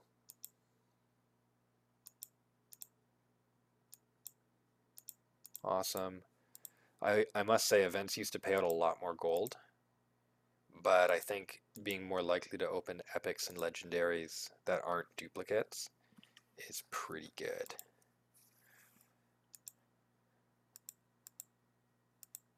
Even just more legendaries. Good, good. Kazrim, what did you play? Because I don't know if I want to play this Plague Marine deck again. It's a little clunky for my taste. Opening up a lot of Perturabo's Wrath. Come on, Curse's Chosen.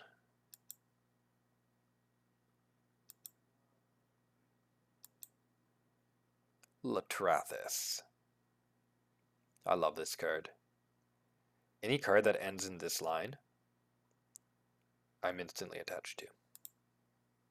No matter how bad it is. I'll play it at least once. Awesome. Yeah, cool. Sweet. Ooh.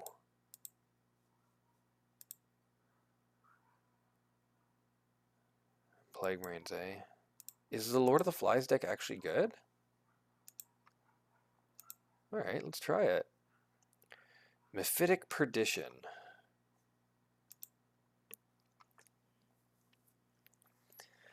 Okay, what do we got here?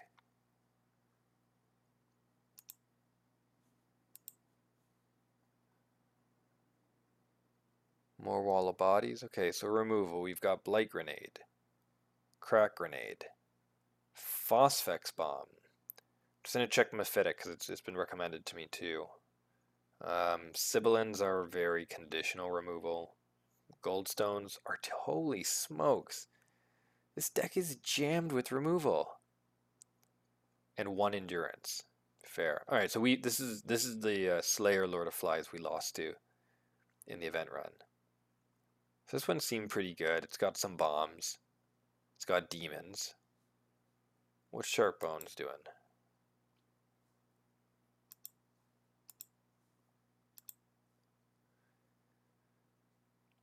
I think I've played this one too. I've played against this one.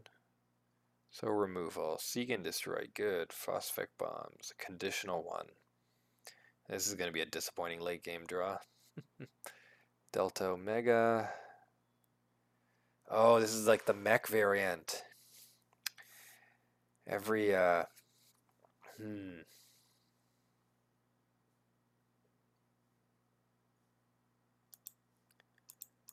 Kind of liking these demons, though.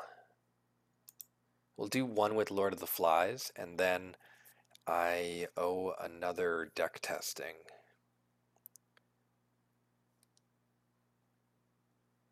And or may take Perturabo out on the ladder.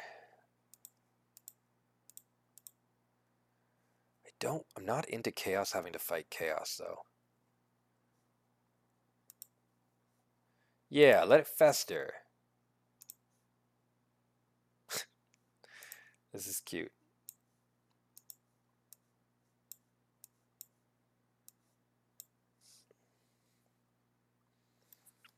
I'm just opening my Discord here on the side.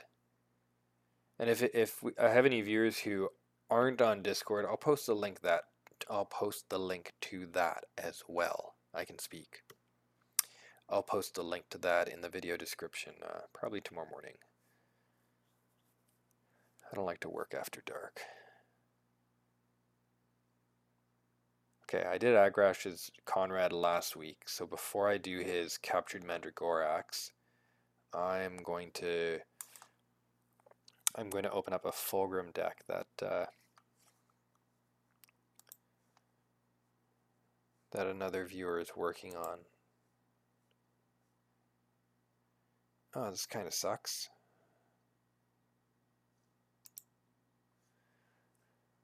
I think.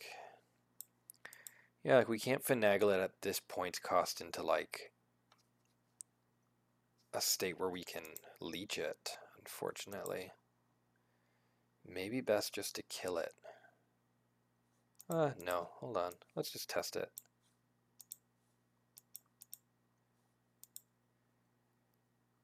I mean, I'll learn the hard way if I need to ignore this ability.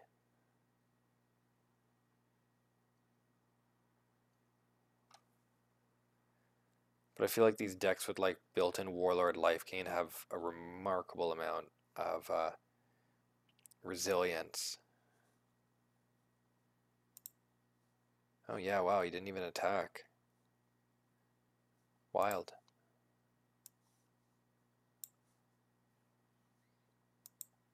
If he's not going to do anything about it, whatever.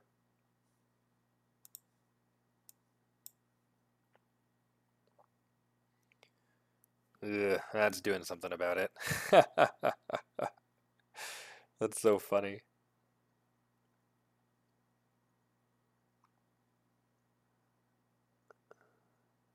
This will be a fun hand in a little bit.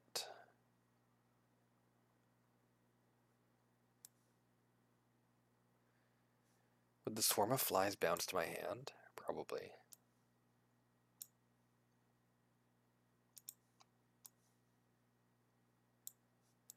We don't even need to like generate swarms of flies. We just need to ping stuff so it dies when it hits us.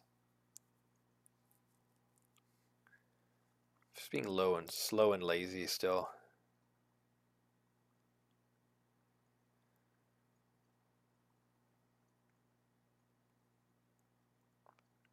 Dang. It's not as nice, but haha. Nice work.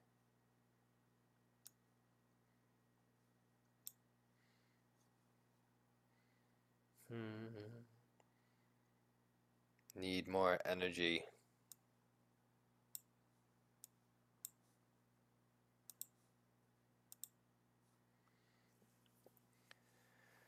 I wish I was going first so I could play demons. I'll just have to wait my turn. I just need to get out of this little quagmire that I'm stuck in so I can start laying down guys like this. This is a card I just recently acquired. And I would love to get Lord of the Flies so I could play it. Oh, this is going to be pretty good. I wish I had one more energy to deal with it.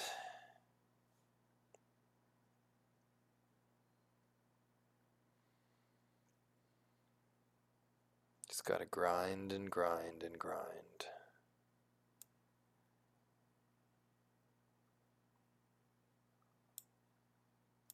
Just let you drain.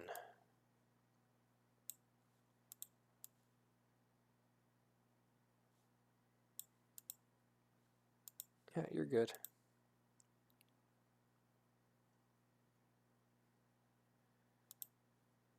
Well, I can do this to my own things, right? Steal 1 health, yeah. Doesn't say who I'm stealing it from. I did enjoy using Grolger to turn enemy awesome infantry or Astartes into like Plague Marines, who are comparatively worse. That was pretty exciting. But overall, I gotta say, I'm finding all these Plague Warlords like just very, very slow. But this ability to be Tarek plus Bugs plus Ingathel, I think can be cool. Or I think will be cooler than Falk. Oh, awesome. Okay, I think I know what starts to happen now.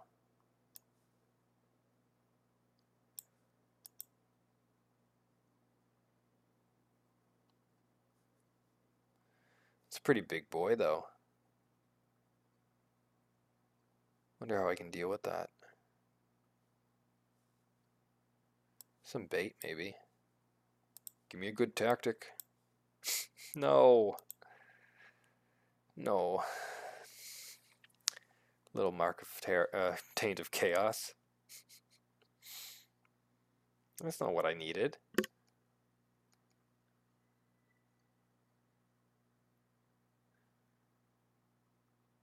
What is that? No. My bugs.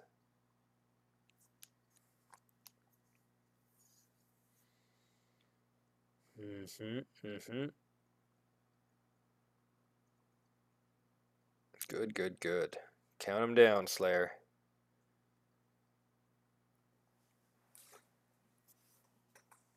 Count them down.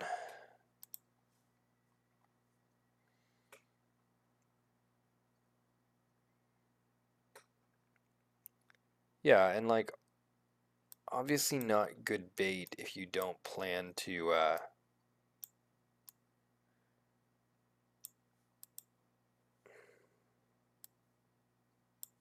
ow.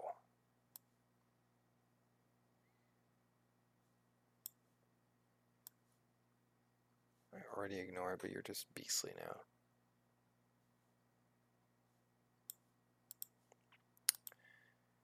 I lost my train of thought. Oh, saying what not to do.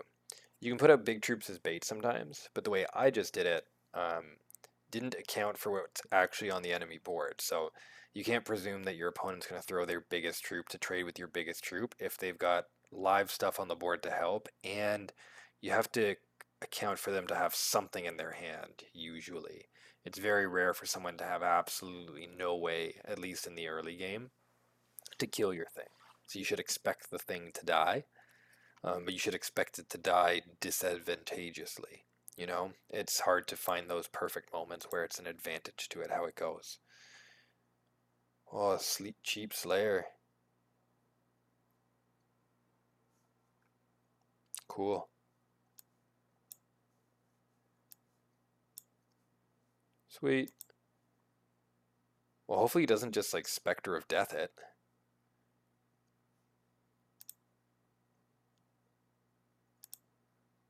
Who's memeing now? Mr. Popo. Great name.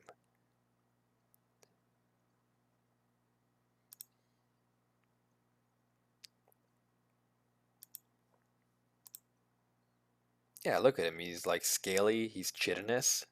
He's chitinous. And he's not a Tyrannid. Go fight for Chaos. He's much more handsome than Thaddeus Fail. I don't think I've read enough heresy books to even know who Thaddeus Fail is, to be honest. If someone wants to educate me, awesome. I just hope I don't have to see him again. Trying to open Discord on my phone to bust open the Fulgrim deck list from Chris. Ouch. Yeah, he's going to close it out like this. That's smart. I try to do that too.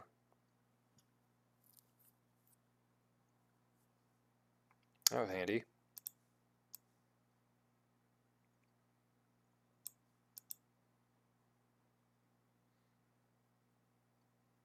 Yum.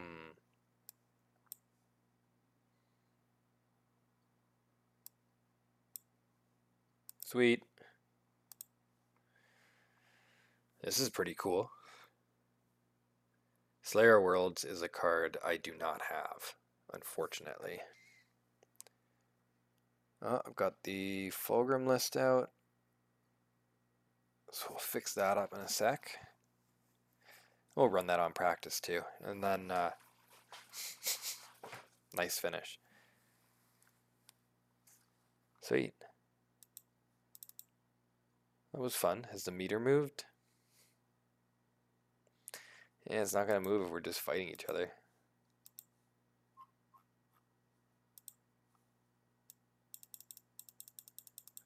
Time to spool up a little Fulgrim deck.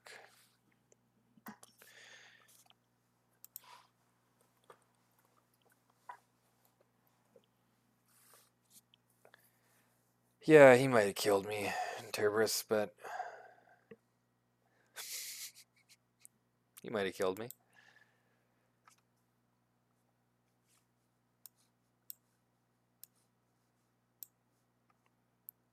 But I don't think game one with Lord of the Flies is ever gonna be like my tightest bit of action.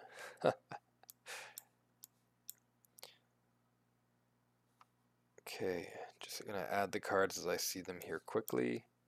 And one day I'm sure I'll hotkey it so I can show you the deck list while I build it. It's not so suspenseful. Stainless jet bikes and of course you. It's playing the subjugator. Okay. 2 Arcadias. I don't like that. But fair enough. My cards.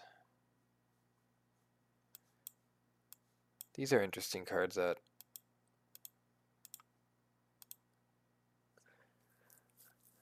this is a cool piece. It doesn't get played too often. I think it's hard to justify infantry in that cost. Like, again, it's the Firewalker problem. Okay, so we need two sigmas. Let's go back up to Chaos. We need... Where is she? We need Uria and... Artie Strike. I prefer this vastly to defense satellites. Like, I really prefer this. And now what are we getting? Imperial cards, I guess. Oh, Pi Alphas. Thanks, Alpha Legion, for forcing everyone to play Pi Alphas. It's awesome. We love all playing Pi Alpha.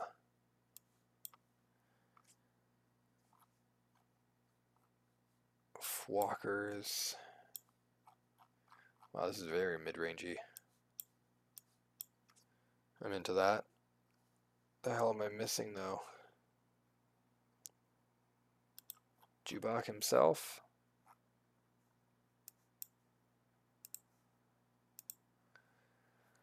Okay, this is what we're working with.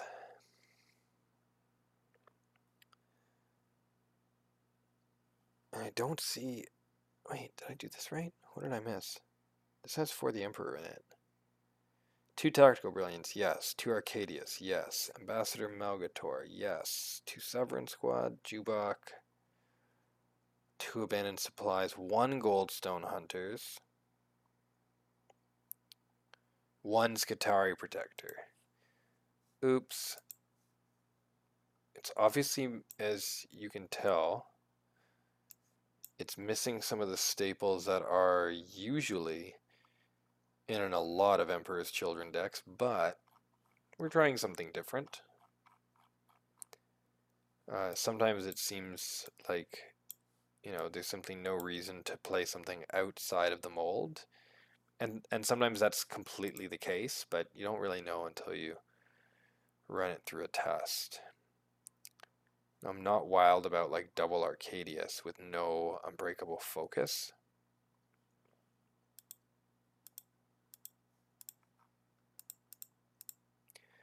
These cards are very good to pair with Unbreakable Focus, either on turn 3 so either with 4 energy, or on whatever turn really, using Tactical Brilliance to help you hit an odd number, or to play it free if you really need an extra troop.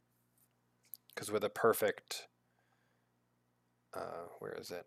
Nope, it's not in this deck. With a perfect Unbreakable Focus, you can turn it into a 3/3. If you're turning that into a 3/3 plus you're buffing another troop into a 4/4 or 5/5, whatever, you've got a little army on the move for you now. Okay, well let's try it just like this.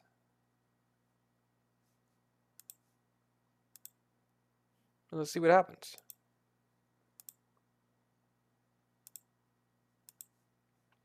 Turn bots off. Let's go.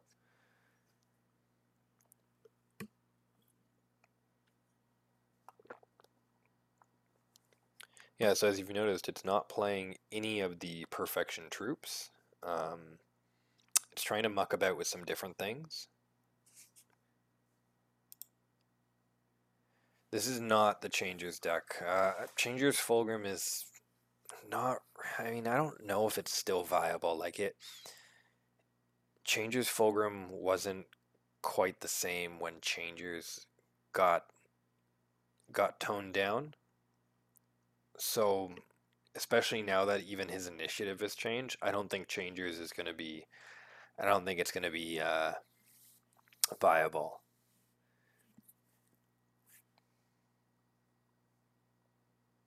Yeah.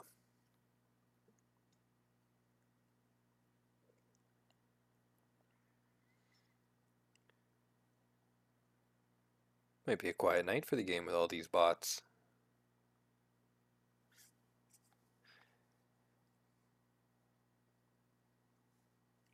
There's a changers fulgrim list in my in my video uploaded from today. If you wanted to take a look at it, it was, oh man, those were wild times. And the race at the top honestly was like, that season it was a paisano of mine from an Italian lodge. Not a real paisano, but whatever, you're Italian, we're all paisan. So he was running fulgrim changers. I was running fulgrim changers. Poor Havoc was stuck right in between us at the end of the season, playing Corvus Corax as he's a player known for playing Corvus Corax. And then sort of like everybody around us was, either on Corvus or they were also doing fulgrim changers. Like it was just light shows everywhere is what we called it. Might not be a good day for practice though. Let's see what we can do here. Oh, speak of the devil.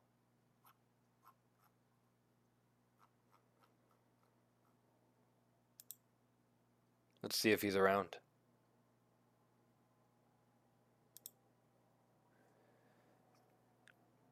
Yeah, it is sad to see Fulgrim's initiative go down. I think it was a change that he needed.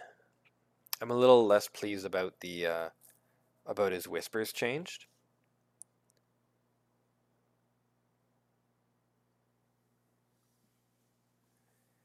Interesting, eh?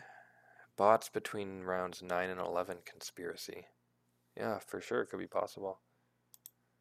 Oh my god, I don't think Havoc's online for real.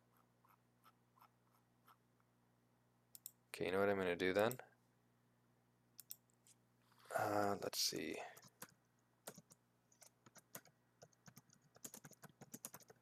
So name the deck. Always a good idea to name your decks. I don't always name mine, but like, look. See why it's a good idea to name your decks? Look at all these captured Mandragorax decks. I don't know what's different between them. I have no idea. Okay.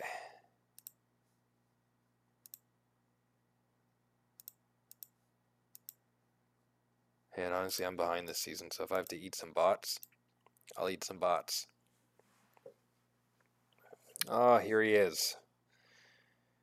The man himself. Noises.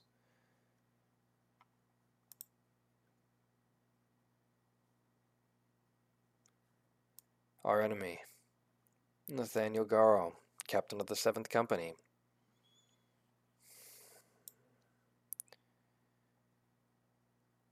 His hand has early removal and direct damage and a threat. I might like some life gain, but yeah, I don't think I need a threat necessarily. That's okay, some more direct damage.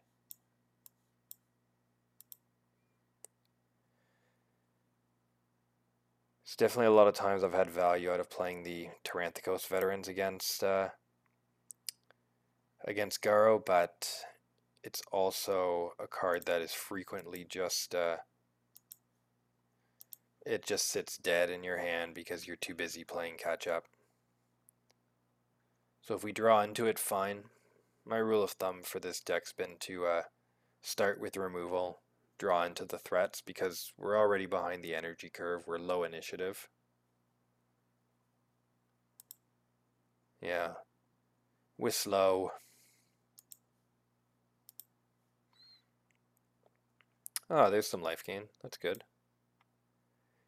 Yeah, it's hardening. Draw tactic. No. See, it's a card we didn't really think we needed. Oh boy. I have been tending to kill these things when I see them. They're just too beefy to they'll basically deal 8 damage to you if you don't kill them. Because Garro like litters the field with troops on his turn, so you couldn't even play a 5th support and like randomly shoot him. If you don't know what 5th support is, we'll run into the card as we play. Oh, this is looking tough. This may not be a good Garro match for us. Let's see. Had just really been hoping for more 1-drops.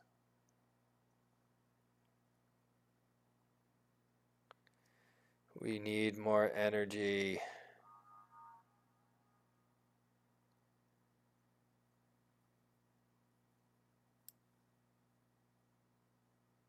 Oh boy.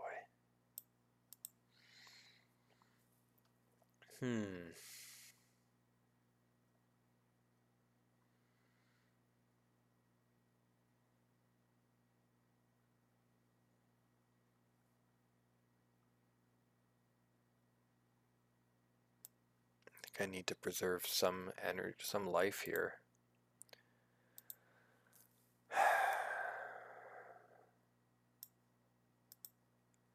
Yeah, that 3 damage is brutal. Might have been better to do it with a Pi Alpha though. That's a pretty good draw though. I like Void Engagement.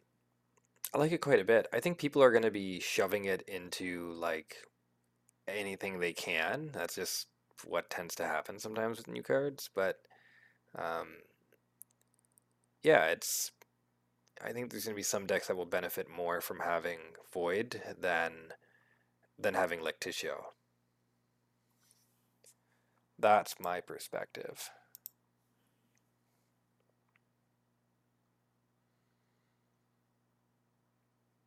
My perspective is also that I should have played more efficient removal. Going into that last turn, because now I'm dead. I'm pretty much dead. Fair enough.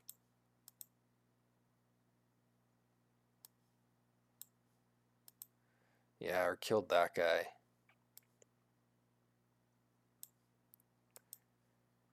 Yeah, this should be a loss here. Which is a shame. I think the misstep might have been the previous 2 turns, just how we handled the onslaught. But that's okay. Generally, I'm pretty happy with how Perturabo fares against Garo. And so now take note here. Imagine to be able to get 1 shot off a little earlier is what tends to make the difference in this matchup. So we'll catch up. I think Alfarius can do well with it, yeah. I'm using it in Perturabo here. And pretty happy with it. Helios on the play can be so devastating, especially against another neutral deck. So I'll keep it.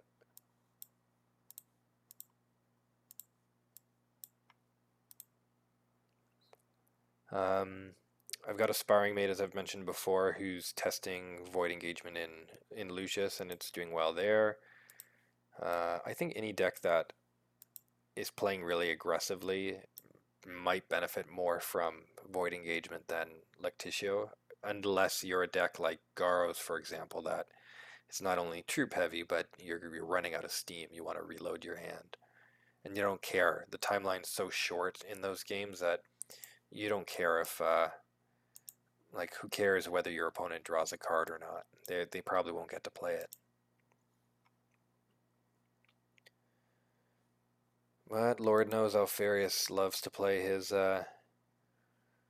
loves to play tactics.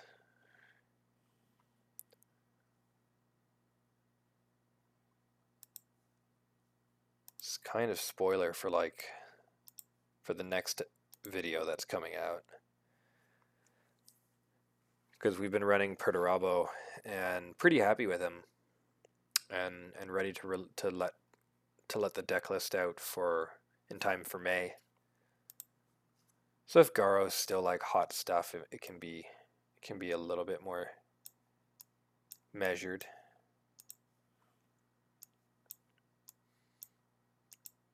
It's taken some getting used to for sure. And between spending the first week mucking around with this Warlord, not super successfully, not up to my standards anyways, it's been kind of playing catch up on the top 50, but that's okay. It's been a good time.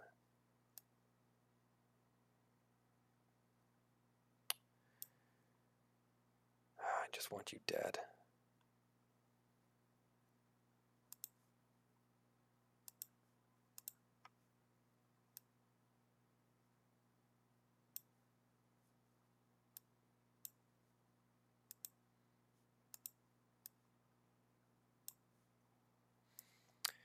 Now, you'll notice here that the carrier happens first. Yep. So, note, tip, for effects that happen at the end of turn, whatever card was played first is going to be the card that's action is prioritized. Whereas if you played 5th support first, it would deal the 2 damage randomly first before it does the random mortar carrier damage. What are we looking at right now? Bad way to start. Okay, that's Plague Marine, Barban Falk, and then, okay, where's Perturabo? Oh boy, it's just been a lot of Plague Marine lately. So my rule of thumb right now is to play a Warlord until their rate dips below 70% over a series of games. Especially once I've got a really good string going, like if over 20 games, if they rack up more than 5 losses, and soon it's going to be 4, I just switch them into a different Warlord. Usually it's a sign that bad matchups are in abundance in the meta, or that I'm playing it sloppy and I just need to mix it up.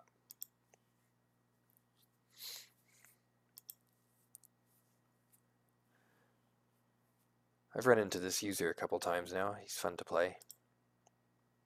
This is our enemy. I love this Warlord.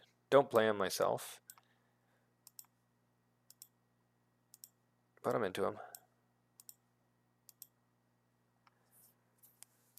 It was just starting, I think, when Raven Guard and everything got released, or shortly after. So by the time I got a Raven Guard collection, like, they were not in vogue. Precision Bombardment, everyone. Watch it shuffle back into the deck. Beautiful card. What a renewable resource. Like, reusable removal. Whoever dreamed of that? Hit me. No, he won't. Oh, I got excited for a sec. I thought we drew it again. Let's see if we can. Yes! Now we're happy. We're kind of playing Perturabo as if our name is both Angron and Horus. Precision Bombardment.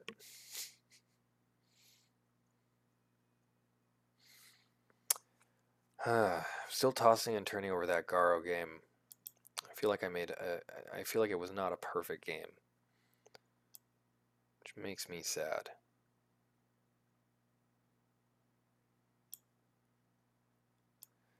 Hopefully he hides from us so we really hurt him next turn. Because we're playing this little anti-stealth gem here.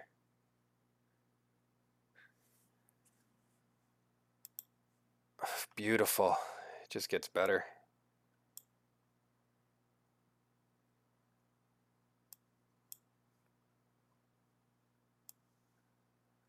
Removal. Having the tools to not take damage from awesome stealth vehicles like this is very, very good. And now we're just going to let fly.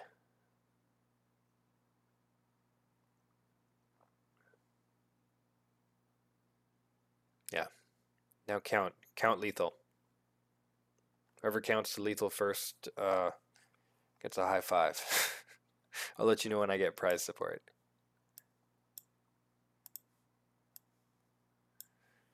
Tough gig. Did he throw that damage at my face? Yeah, he did. Yeah. Shoo crow.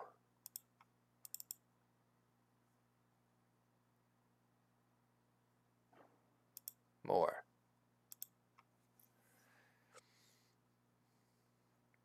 This is definitely my style of warlord too. I like one-man armies. You know, that's why I'm actually pretty keen on like Gabriel Santar. You know, like a Gabriel Santar suited up with servo arms and Medusan Carapace. Oh, it's a killer. He just becomes this how do I describe it? Self-propelling murder machine. Yeah, it was funnier in my head. Incoherent.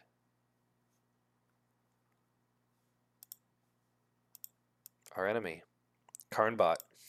It really means that still anything can happen. I have a lot of mixed feelings about this warlord, but at the same time, like sometimes cards that don't have the power level that I want them to have or the utility, and this is a great card, mind you, but you know, I just treat them as like, okay, if you're a little bit different than a Pi Alpha, then it's just because you're my third copy of Pi Alpha. And when you see it like that, it's the value of the card kind of improves, right? That's what I've been saying about, you know, like Macer Varen, for example, who is better than people give him credit for sure. But if you think about Macer Varen as a second copy of Argus Brond, yeah, he's more expensive than Argus Brond. Yeah, it's, you know, his ability triggers in a different way than Argus Brond, but you know, that's sort of the premium that you pay to have a second copy of a card that's that powerful.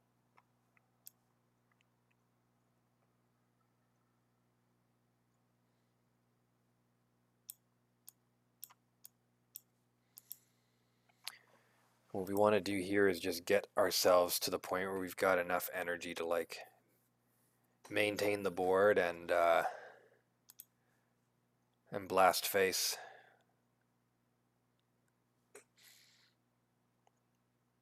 See, there's a lot of warlords who Equitrez you won't even get one trigger off of, which can be challenging.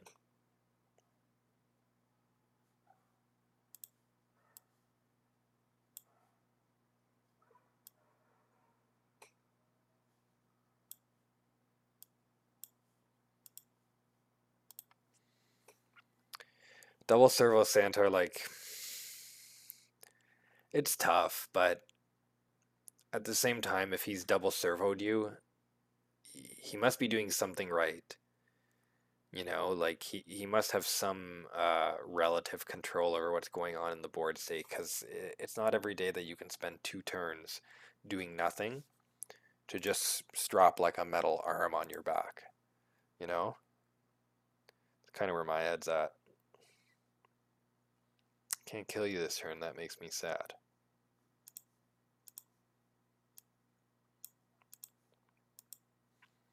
It's not really any reason for me to be this conservative, but I want to watch this bot attack into lethal. That's what'll really, like, really make me happy here. Come on. Swing again, batter. No. I'm telling you guys, the bots are getting smarter. Bit by bit. Every painful, excruciating meme death that they suffer, every, you know, massacre by a top player that they suffer, the bots are then reconstituting themselves with all the pain, the memory and the pain and the brutality of it, and they're using it to become smarter and understand how we'll beat them. And soon they'll turn on us. Soon we'll be dealing with smart Alpha Centauris and Horus Pocus. Soon, I fear to say it, gentle viewer, but soon, perhaps even Space Cat. Yes, our friend Space Cat, the friendliest bot, will be against us. We have to be vigilant against the machine. We have to. Ooh.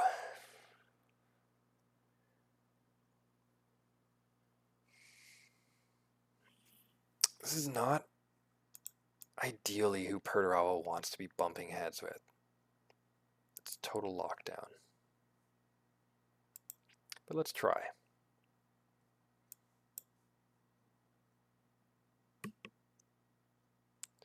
I like his style, this alternate art Mortarion. Sorry, Mortarion. Didn't mean to call you Durakrask.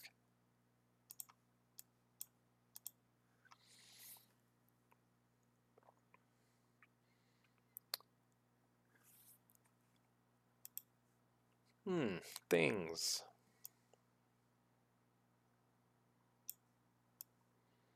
I don't want to let him get his poison train up and running. Like, if that's what he's doing, if he's playing Poison Morty, I do not need that. Because this deck goes slow, and honestly, once Mortarion transforms, he's impossible to kill. He's just brutal, unless he's already really close to death. Got spare energy. Woot. Welcome back. So keep him a little focused still. Oh, interesting. Yeah, let's try and play him with a Mark of Corn, huh?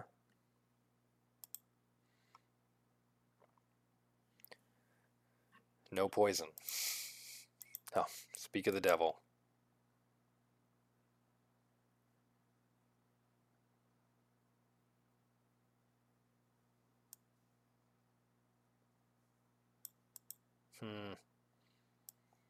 I could scoop another card off of him or help trade. Probably should just help trade.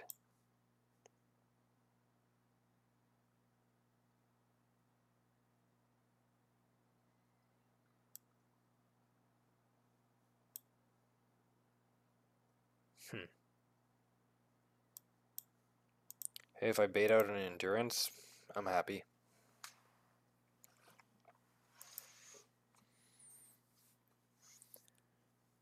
Nah, I didn't think so. Come at me, Morty. What else you got? Ah, I hate Blight Grenade. 'Cause of this shit. Oh, okay, that's not so bad.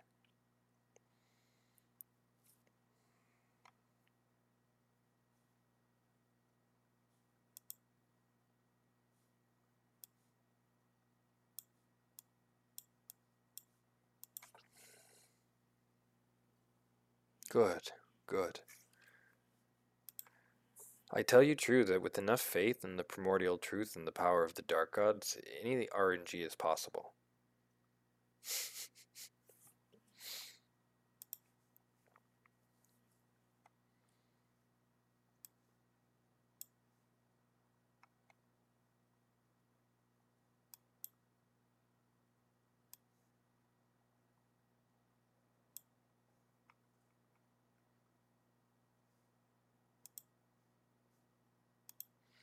Just slow and steady.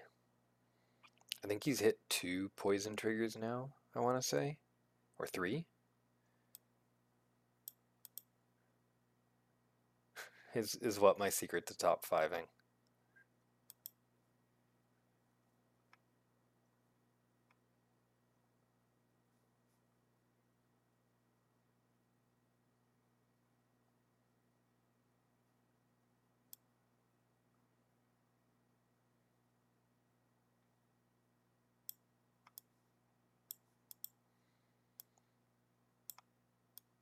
This is what it's all about, everyone. What everybody wants to see. The big old viral bombs.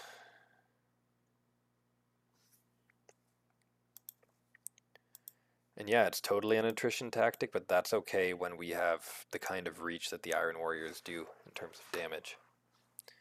Yar. That is less okay.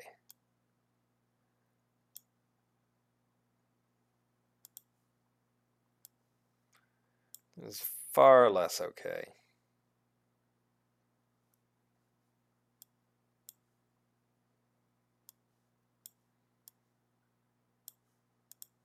Some distractions.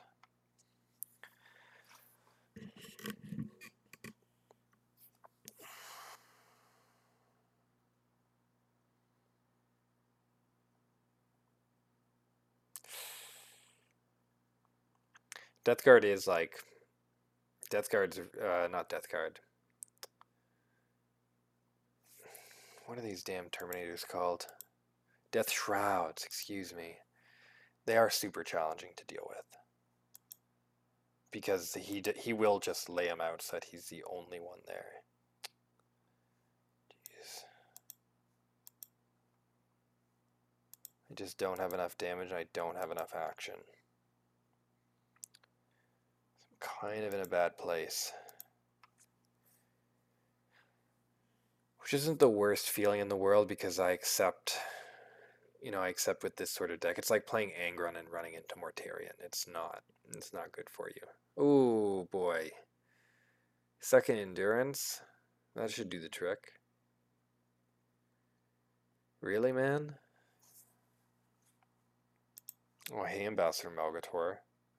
Whatever. Well, I guess we'll just play it out, right?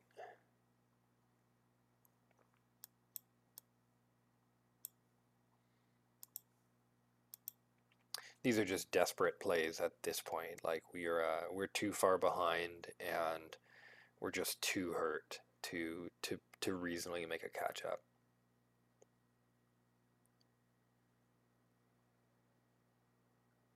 Yeah, he doesn't even care if I shoot right now. No, I think that's it.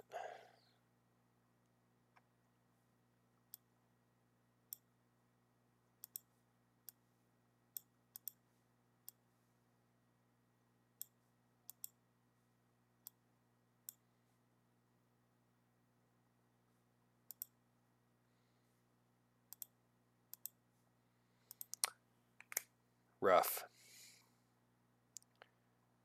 See, and now it becomes easy. Like, if we continue to run into warlords who just are going to negate Perturabo, then we'll switch into Lucius, because you know what Lucius will do to Mortarion?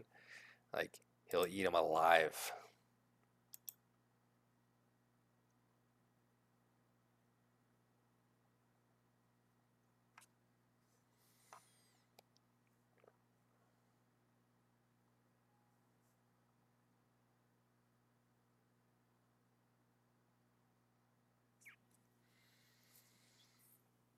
If Mortarion does become more popular, though, I'll have to make some changes. Ah, Mr. Ornitov. Hopefully have some big viral bomb opportunities here.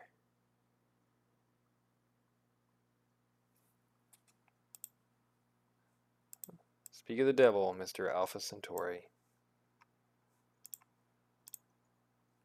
Beautiful. That's just what we want to see.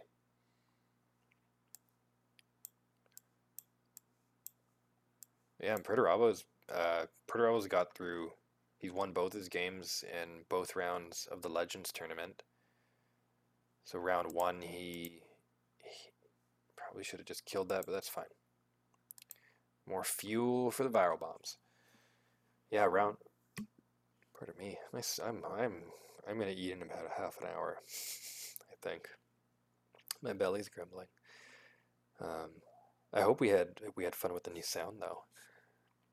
But in any case, Perturabo beat Garo round one in the Legends tournament, and then beat Horus round two.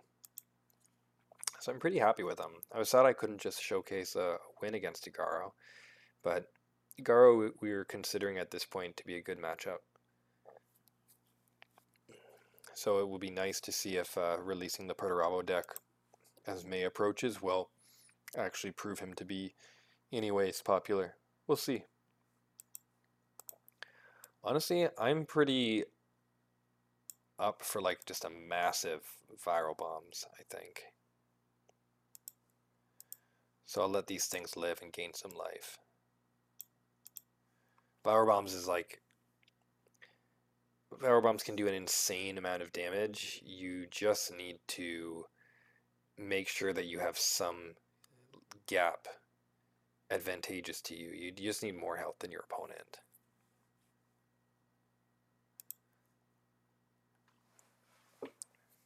Did not expect these guys to not attack, but okay. It's kind of annoying.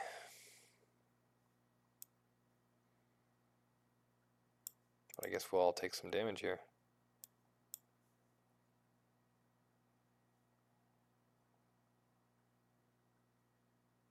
I could have done that with the with Ekratrez and just done one less damage in viral bombs. That would have been the smart thing to do. It's nice to get big explosions though, especially when you're taking on a bot.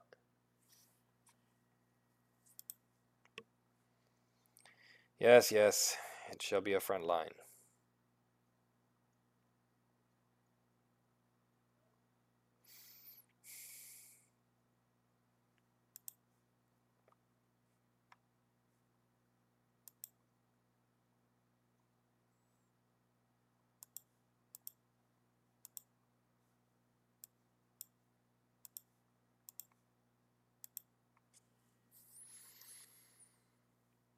I think Perturabo can make it pretty high. He's somewhere in the 20s right now. It's a little frustrating that his games tend to be so much slower, which is definitely a real factor in top play. You know, playtime it's going to affect that final ranking. Not to knock any of the people who are doing so wonderfully up there, by the way. Like it's typically like, you know, the numbers at the top are fairly reflective, I think, of skill level. Dang, that's a shame. We're gonna be 1 damage short.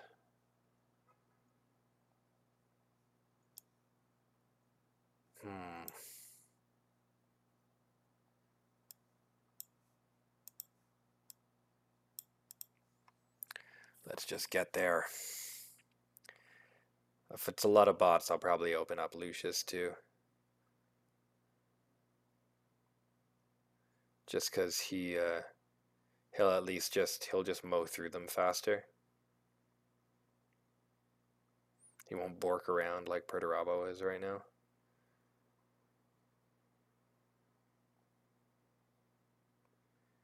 Alright, just give me Precision Bombardment or a Goldstone Hunters. That's not what I asked for.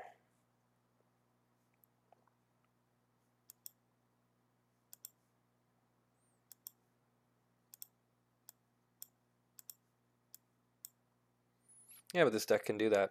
Can just get super far ahead and then coast, shoot, shoot, shoot. Be at ease.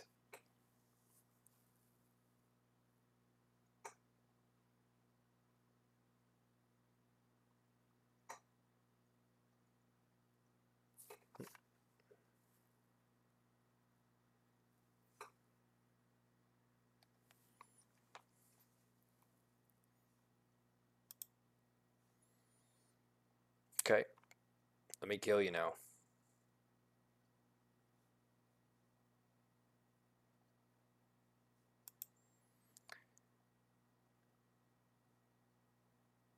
I might have to turn bots off if it's going to be this bot heavy. Hath made me sad. There's the late Goldstone Hunters. Alright, dead bot. Doesn't feel good.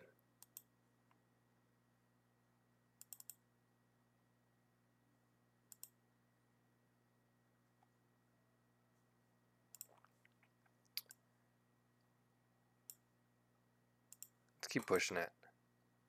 He's doing okay. Pert's alright. He's doing alright.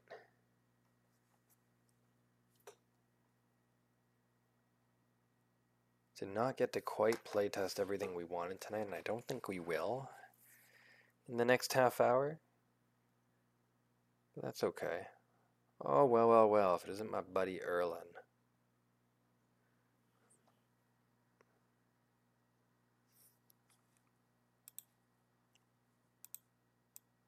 Well, I'm trusting you, Turberus.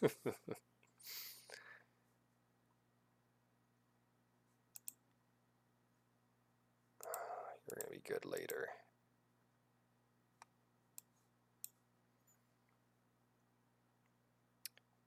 Here it comes.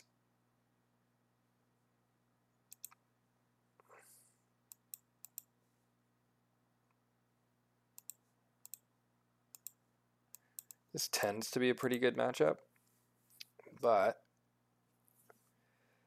Cerberus is a wily one. The reason it tends to be a good matchup is that, and Perturabo's having good matchups in general against World Eaters, we're both doing the same thing, but I've got more life. Just straight up have 10 more life and can keep the 10 health distance, basically. But on the flip side, like, this is a handful of a lot of removal. Maybe, like, too much removal, to be honest. So we'll see if we can smoke him out.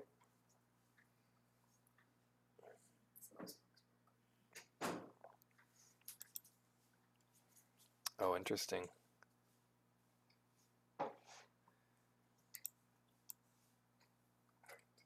Huh.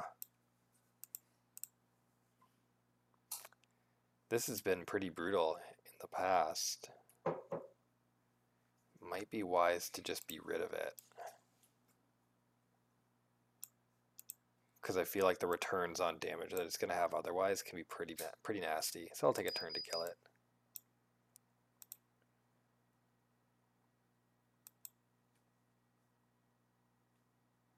Boo. Yeah, and he'll have to retaliate with the Jubak. Because imagine that thing at 6 strength, or this thing at 3 strength. The monument's nothing to sneer at.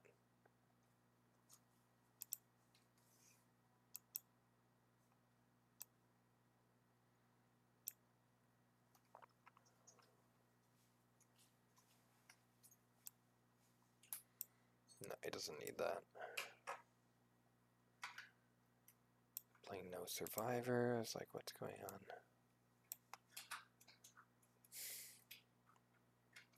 Not happy right now with this hand. It's just so reactive. And there's nothing to react to.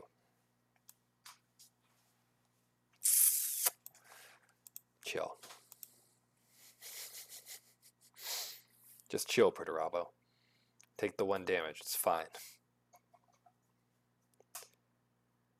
I've got a delicious poke tuna bowl waiting for me after this. It's going to be delicious.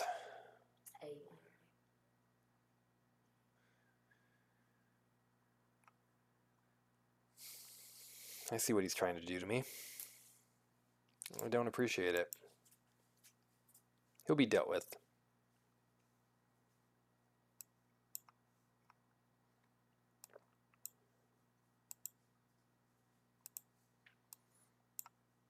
Well, he can only have 1 more escape vent, and I've got 1 more informant network. So I'm feeling pretty good about that one.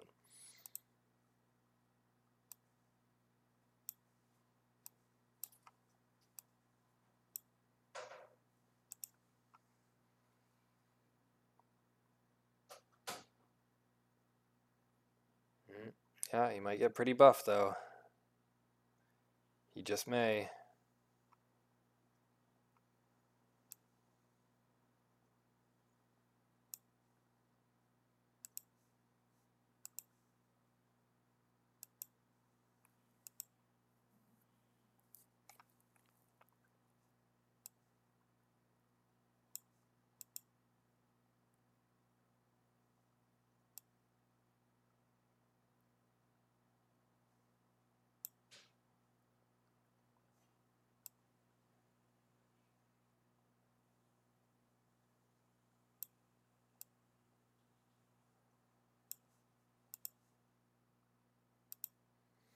Let's just see if we can dodge Argus. Just depends how ready he is to combo out with it.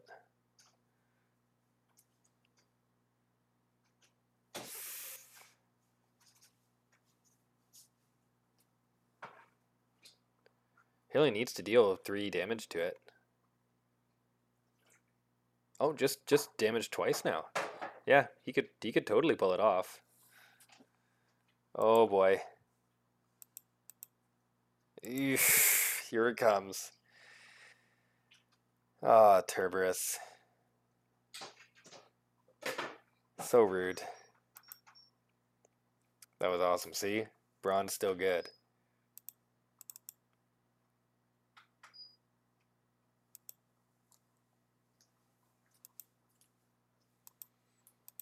Now, the interesting decision questioning that I'm doing is whether it might have been better to race the Monument of Corn. You know, it's hard to say how much damage he could have dealt otherwise, playing like Goldstones or speeders out of his hand, for sure. But it might have been one of those moments where it was just better to just go, you know, right for the face. No matter.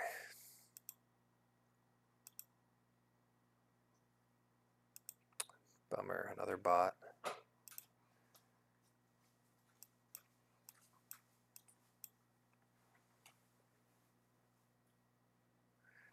And another bot and running, you know, running win 2, lose 1, or win 3, lose 1 is not great for a climb.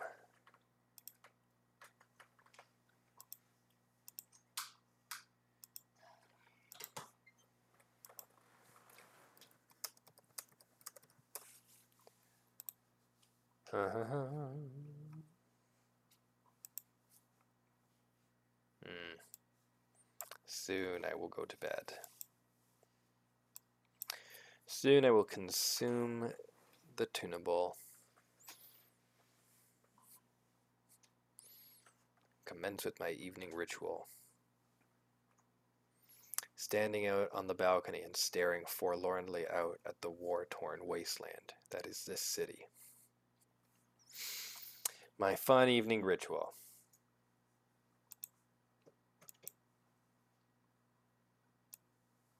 Let's go mash stuff up.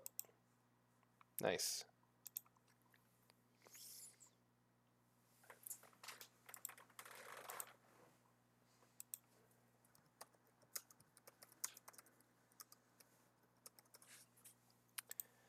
You know, I didn't think that Argus Brown was going to get me in a million years either. I think that's the first time Terberus has ever bronded me, I have to say. Not the first time I've ever been bronded. I've been bronded. Everyone's been bronded. It happens. We want to draw viral bombs here. No, not quite. But okay.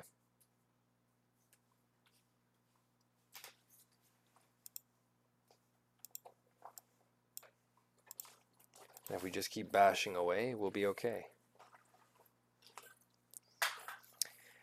I'm a little sad with the lack of people on the ladder right now.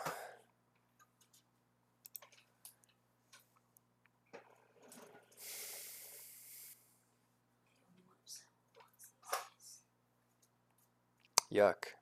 Good thing I've got this. Or maybe I'll draw viral bombs. Just under a 10% chance of seeing viral bombs. Okay, let's try again. Shame, shame. Okay, killing stuff. Let's reload. And if you're playing Perturabo, or if you're playing Perturabo like this, I'm planning on having the next episode, which should be out on time after the weekend, featuring Perturabo, the deck that a bunch of us in Excalibur have been running and testing on the ladder, with a lot of success. I think there's still room for improvement, of course, but yeah, we're having a great time with him, and we're quite stunned that he's able to beat some of the matchups that he is. So this Viral Bombs is a little bit too late, unfortunately. Alas.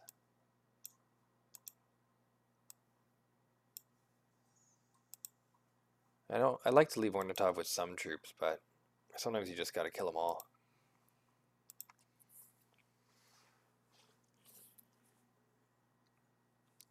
Contradors are easy out. This guy's a pain.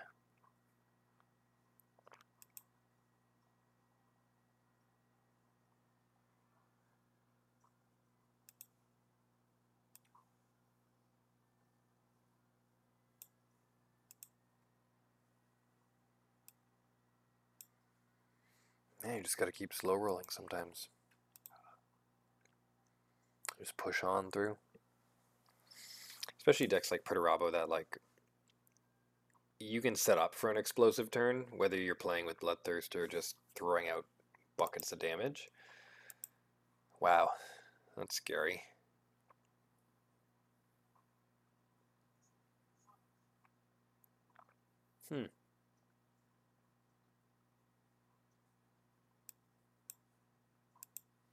Let's just jam up the board.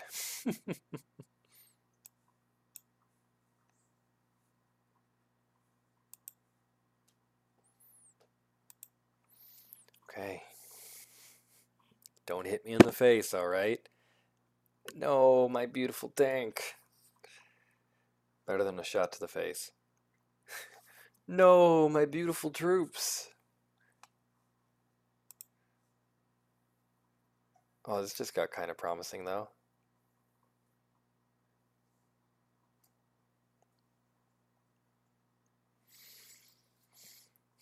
Frontliners. So many frontliners.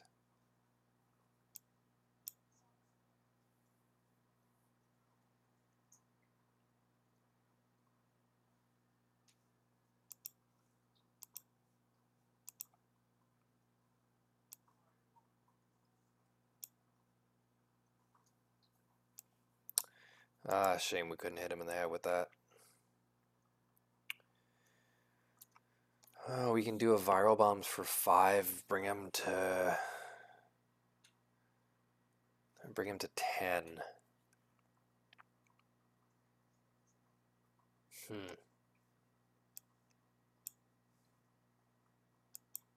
Maybe next turn.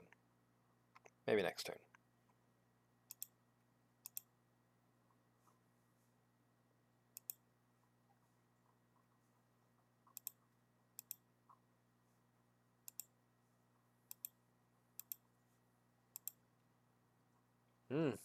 I think we'll viral bombs for... We might viral bombs for lethal. Yeah. Sweet. This is what we live for. This is our religion now.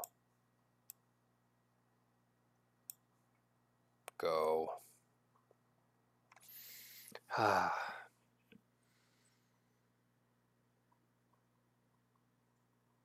Brutal. I've done some pretty massive ones to warlords like Ferris. You know, warlords that are playing a lot of weenies. They just get a hurting. Ah, this is great. Okay, we've got a daily mission up. So we'll finish the daily mission with Perturabo. And then I think we'll leave the stream at that for tonight. It's been fun to get some new gear. And I'm thinking for next time we'll have a little bit more done in terms of the optics of it. We won't be streaming next Wednesday, which would be the first Wednesday of May, if I'm not mistaken. Yeah, which would be May the 1st. We won't stream on May 1st, but we'll find a moment next week, and I'll give advance notice.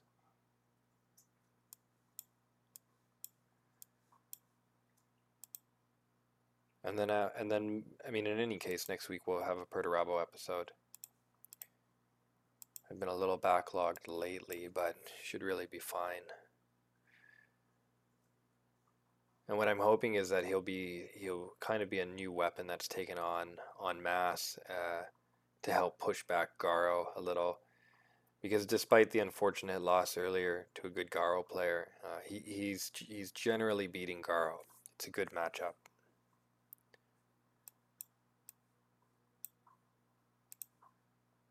World Eaters tend to be a good matchup as well. We're always up for surprises.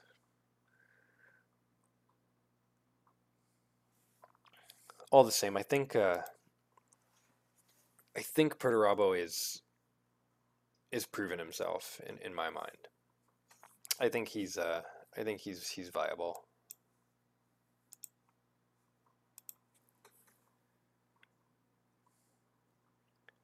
And this deck list that I'm using will get published after the weekend. You can piece together what you like from what you see in the meantime, of course. I think it'll continue to enjoy some improvements over the next bit.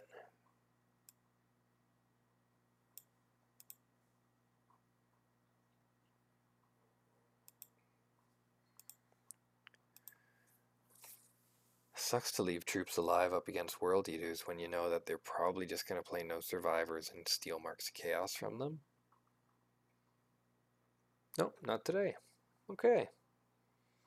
I'm so used to just that exhausting sweeping advance or something nasty. Oh, didn't expect that. Neat.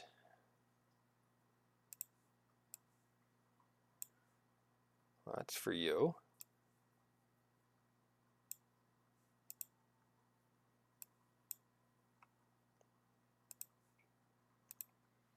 Yeah, I'm not crazy about Orntov's Barge and aggro decks.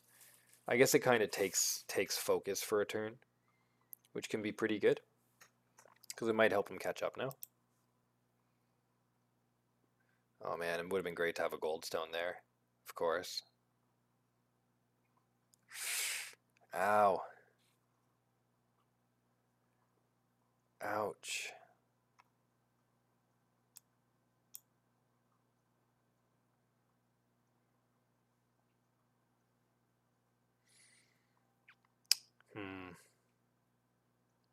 I didn't like that. I should have done that a little differently. Go to 11. 9. Shoot. Yeah, I did not need to play that.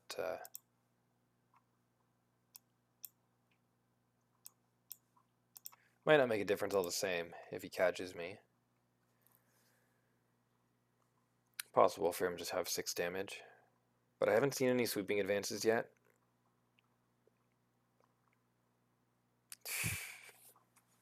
That sucks.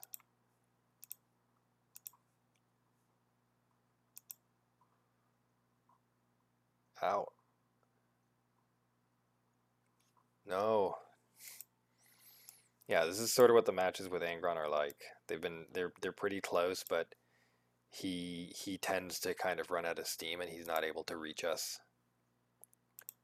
Which is great because Angron's still popular and we do pretty well against him.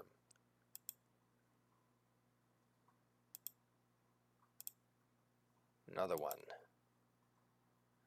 And then the Pokeball. Another Angron.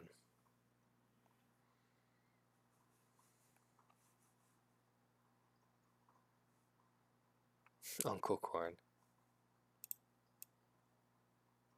I love the new alternate art, or normal art. I hear he's coming out on sale soon. Maybe it'll be another alternate art form, not sure. Should be good.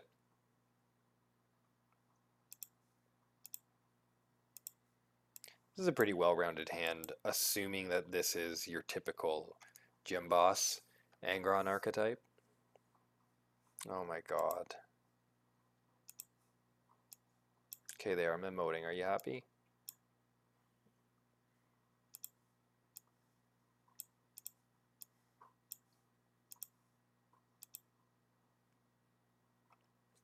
Some people like to emote. Good for them. Oh, cool.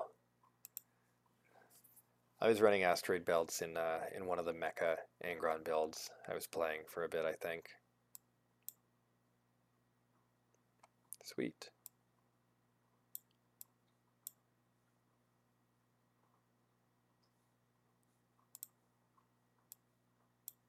Sweet.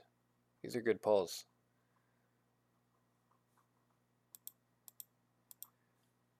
We've played Void Tactics twice and we've pulled off 3 damage twice, so we're pretty pleased. I wonder if he's gonna come back.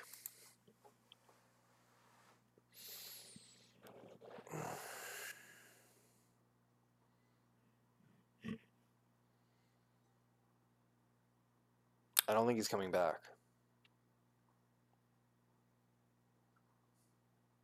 Nice. Honestly, folks, could just be a bad connection. Always best to give the benefit of the doubt. But if you're frustrated with the match you're playing, just resign. You don't need to waste 20 more seconds of your opponent's time. Just resign. But I'm sure it was just a legit disconnect problem. Okay, let me make up for my failures here. Atonement.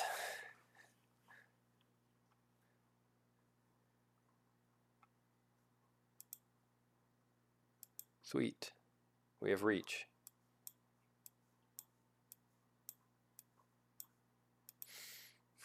Garo.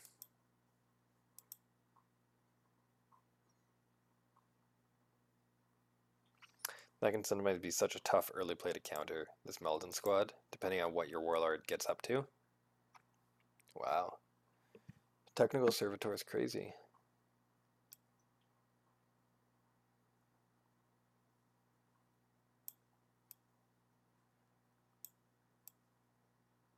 Yeah. Heavy duty removal, but sometimes you got to use heavy duty removal if they're hiding a troop like that behind enemy lines. I see.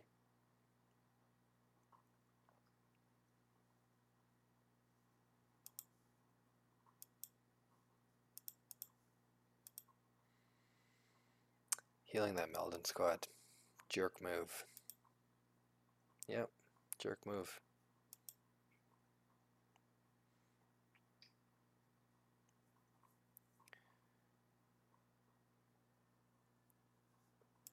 Oh, it just sucks that these guys will die and reload his hand. Like he feels like half a neutral warlord sometimes. Just because of how his main competitive deck archetype, like the troop heavy one like this, plays. It's interesting.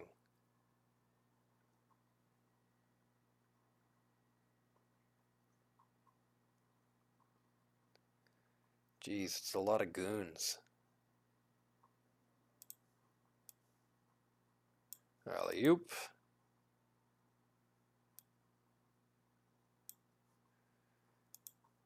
Yeah, just kill something.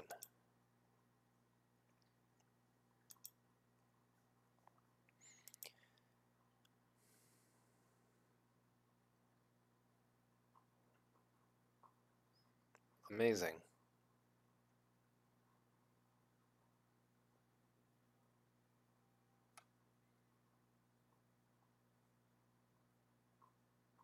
Yep. Tough.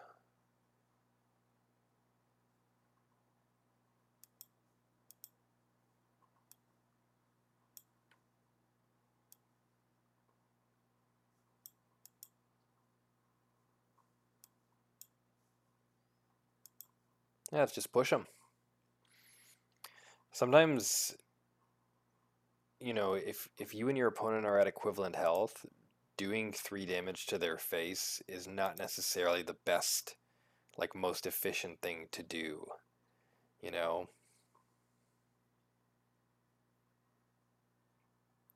Man, watch him still tick.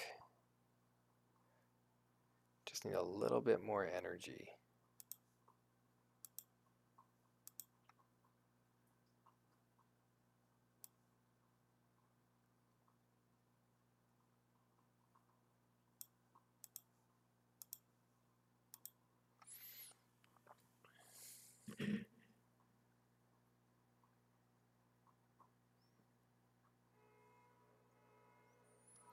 And the crazy scary part is, like, Garo's is capable of dealing immense bouts of damage.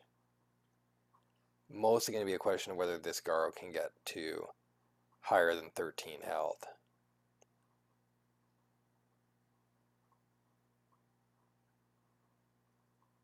Ouch. Ouch.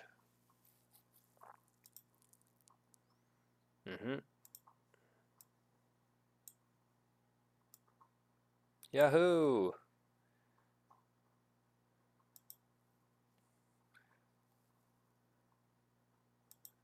Yeah, and give or take a Contrador, that's how we like the Garo matchup to go.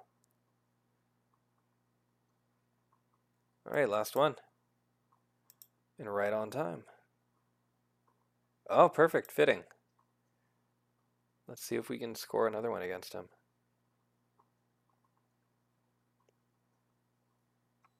Vengeance.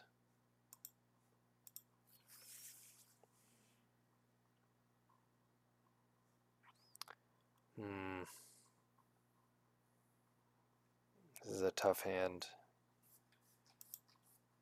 It's hard to justify that viral bombs and a Contrador. Maybe a viral bombs with a low removal card, but I don't want to be stuck with a hand of just 5 drops because I'll die. That's a little healthier.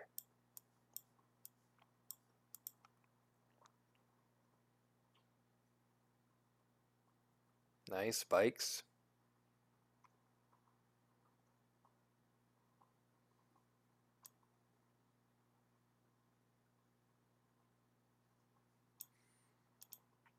This move is still a challenge for me. I'm not sure whether to load the cannon or whether to remove this and save myself between 3 and 5 damage. But I think the answer is like weather and push.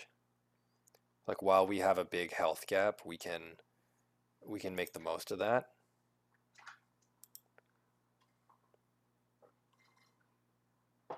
It's like even playing a blight grenade kind of slows him down now.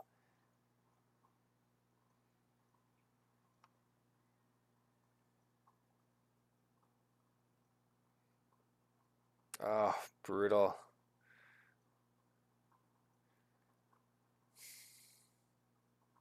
We need to draw some hard removal.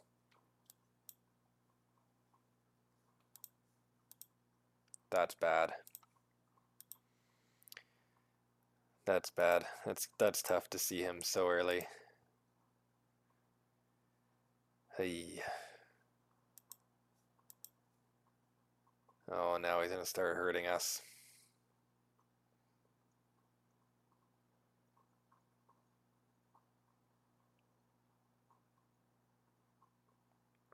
Yep, that all makes sense.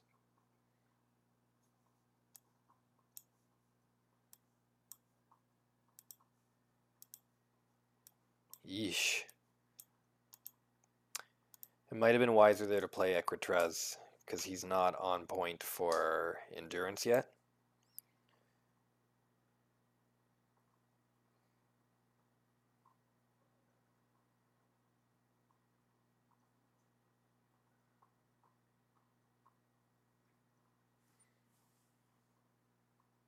I knew it. I somehow knew it was going to be that one.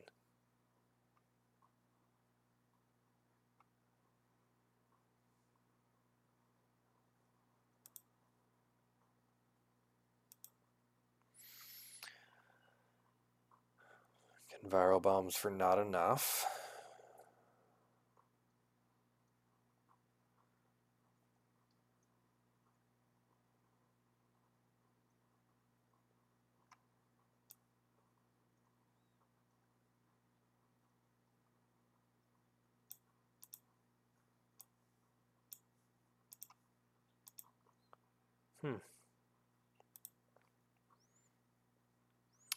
Could have tried to rip something off of this, but like for all I know, it's going to give me unabandoned supplies, you know?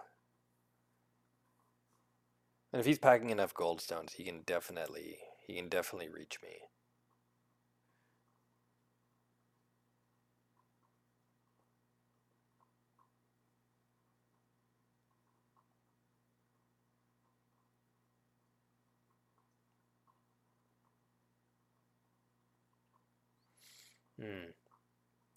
Yeah, a couple of reasons to play Jubak, and mostly because if he does have endurance, it's going to force an action from one of these two.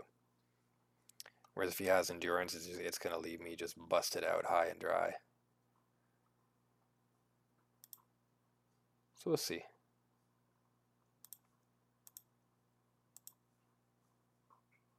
Let's taunt. It's all in good fun, of course.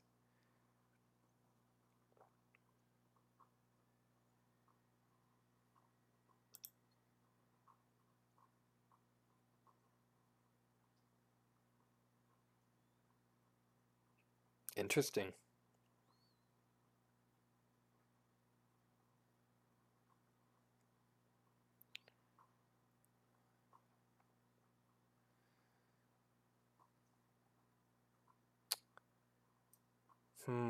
Tight.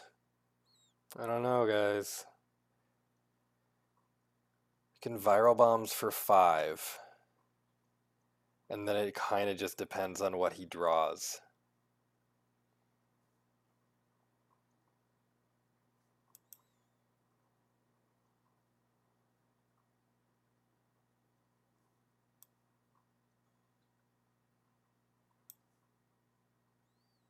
Let's just go crazy.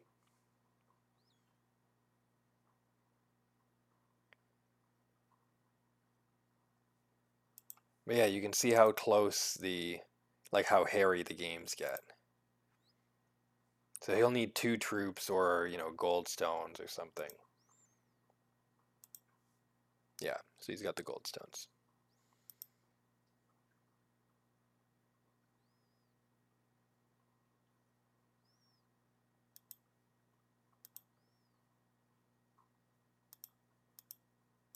He got me again.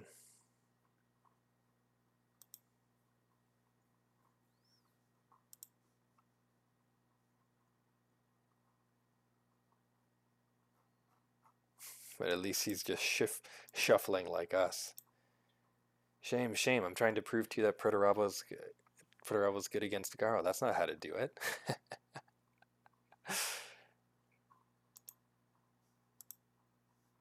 Okay, well, this should be the final game.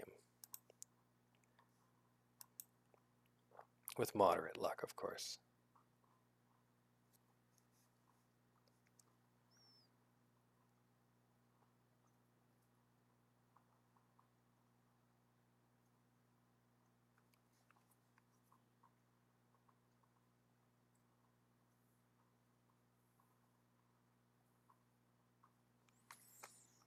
Oh, not a very sexy match, but we'll take what we can get.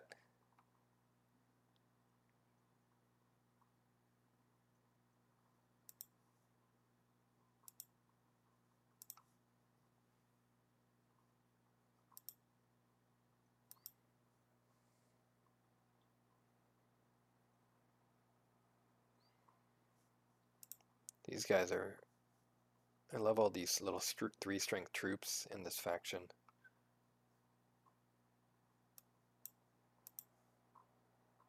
Awesome.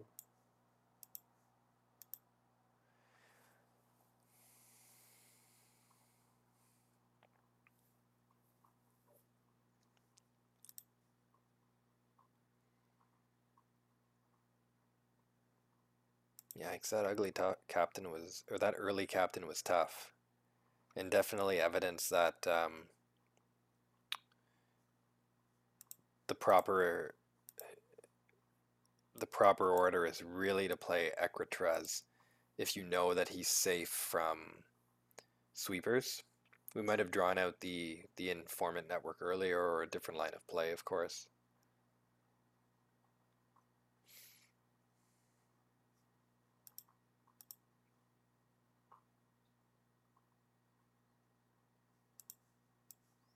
Yeah, these guys are just going to die attacking me. They can do that.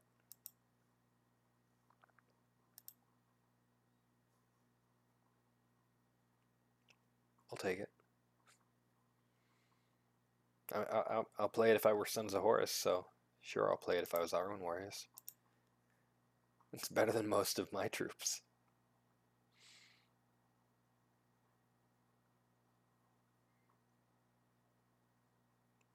Come on. Smack me. Ow.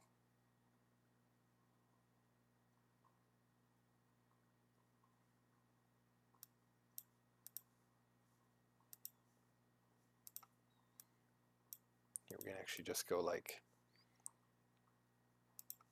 We can just play mindlessly to the face right now if we wish.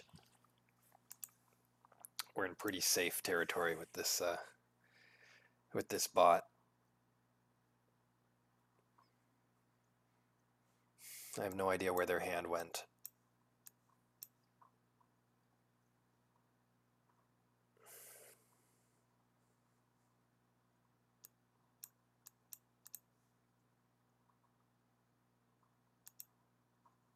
Okay, we're loaded to kill next turn.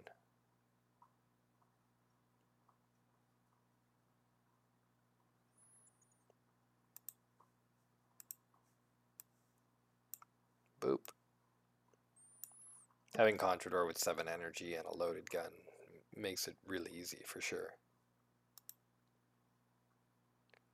Excitement. Excitement.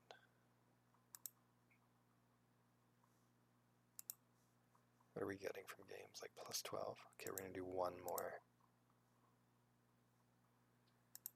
Hopefully a little more exciting than a bot, win or lose.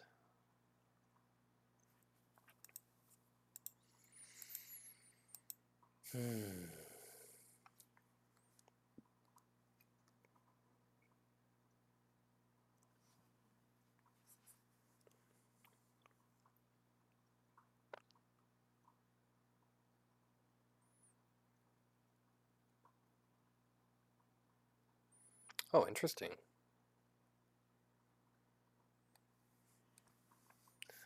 I wonder if it's a human. Ah,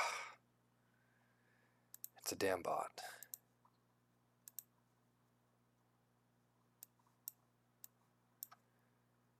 It's a god's damned bot.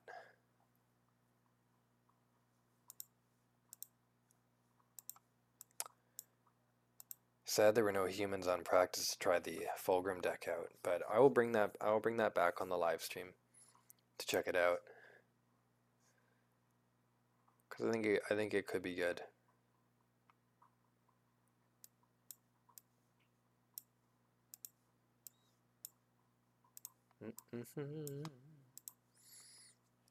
Just start smashing away.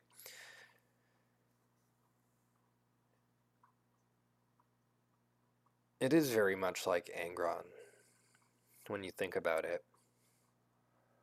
You're just dealing the damage, you know, over multiple turns.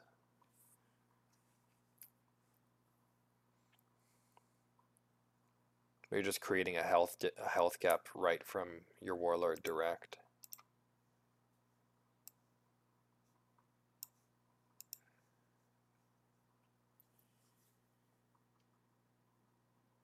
Hall of Rights.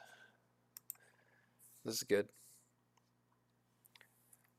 I prefer to play Unbreakable Focus over Hall of Rights, but I don't begrudge the person who plays Hall of Right. It's great.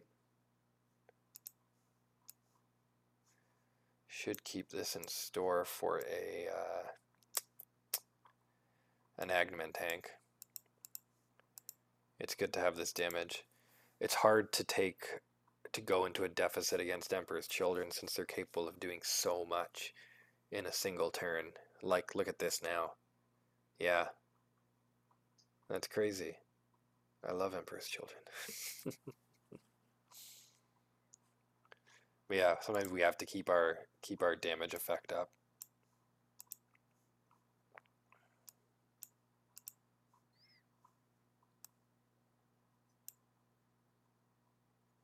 Nice. Give him a little poke. Hey, and with any luck, we can bust out viral bombs.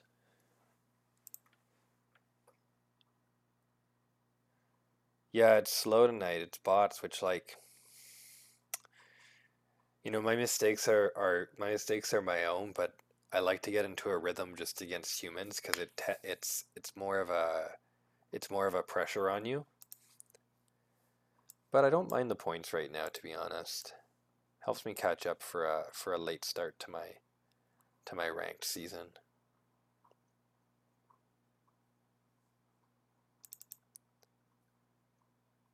Okay, well, this will be the last one. It'll either be a human or it'll be something that takes us right to an even 4250. And if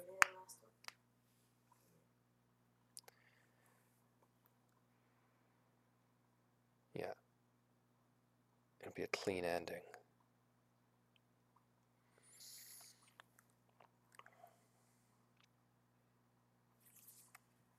Garo was to be deployed on Istvan 3.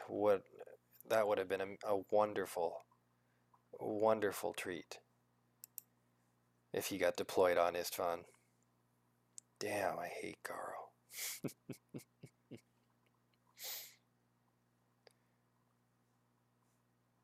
Sweet, I'm going first. I love going first. So this is going to be the last match. Unfortunately, it's a bot again.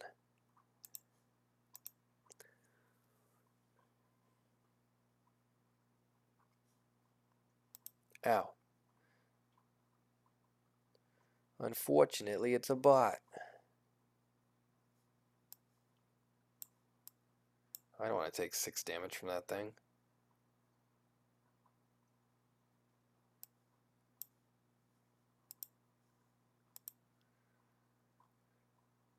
What are you running tonight, Jamie, if you're on the ladder?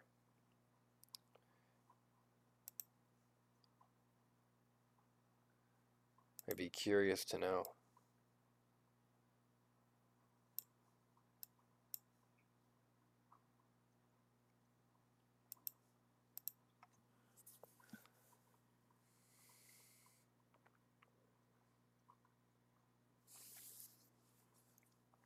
Yes, good. Make frontliners. You got it.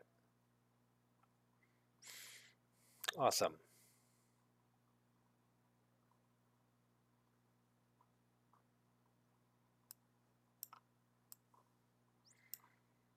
Ooh. This whispers never ever happens. So don't get attached. It's just not viable. Well, I guess it could be, but at least how this deck's built for sure. The only time it tends to go down is against either Poison, Mortarion, which is cool, because we know our Whispers is getting cheaper with his, or it's shoot, what? Oh, or when I'm viral bombing myself. I'll always lose a couple Iron Warriors like that. Oh, you're playing Vinny 6 tonight, huh? I'm surprised I forgot to mention him in my roundup video. I never piloted Vinny 6, but he was a big reason that Lucius did so well at the time, and helped me break into the top 50 for the first time, because Vinny 6 was super popular for a brief period, and Lucius just eats him alive, like in a glorious, like, die loyalist kind of way.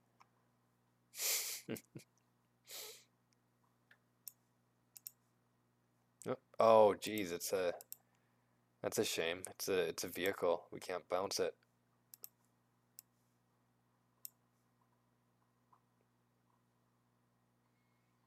Shame, shame.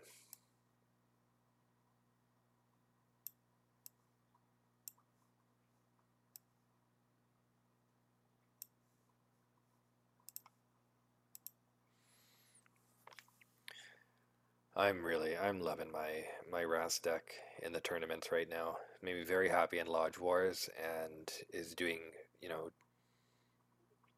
is doing really well in Legends too. I think he's gonna keep doing well.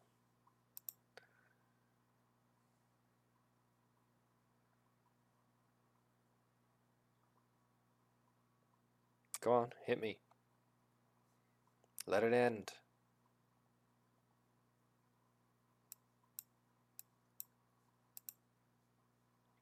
There we go. Awesome. That's it. At the cusp of 4250, which is not bad. We want to end up here. It's just about scrolling up the time. Yeah, not too shabby.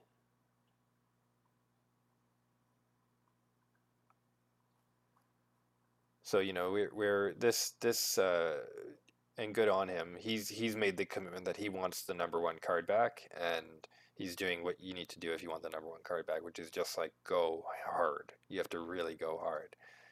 There's no safe distance. It's just a crazy strain until because actually where is it? Because we had it. Carlo and I were doing it. It's I think around the end of the season I don't know if he decided from the beginning, but around the end of the season, I definitely was like, I can maybe go first. And then we started to race a little bit more. And it was very neck and neck. It was a very exciting season, very fun. But now, if Apex wants the card back, and good on him for it, he'll get it with this sort of lead, I think.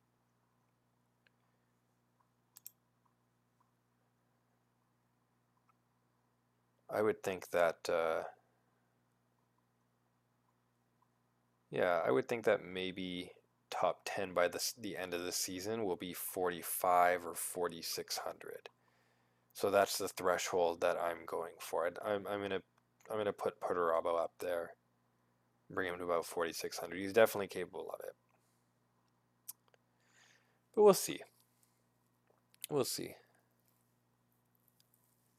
I think it's proving in practice that it's better to go hard at the start of the season rather than the end. But anyways, thank you for signing on with me. Thank you for joining me. I hope you had fun. I hope you learned something, or yeah, mostly I hope you had fun. I'll post news on when the next episode will be out and when the next live stream is on. I'm not on next Wednesday like normally, but I'll post the alternate night, and maybe I'll try and do an alternate time this time as well for to bring in more Australians and Europeans. So we'll see, and soon, eventually, we'll have alternating uh, events or additional events during the week, so I can catch some more time zones. Keep killing loyalists. We're almost there. Good night and good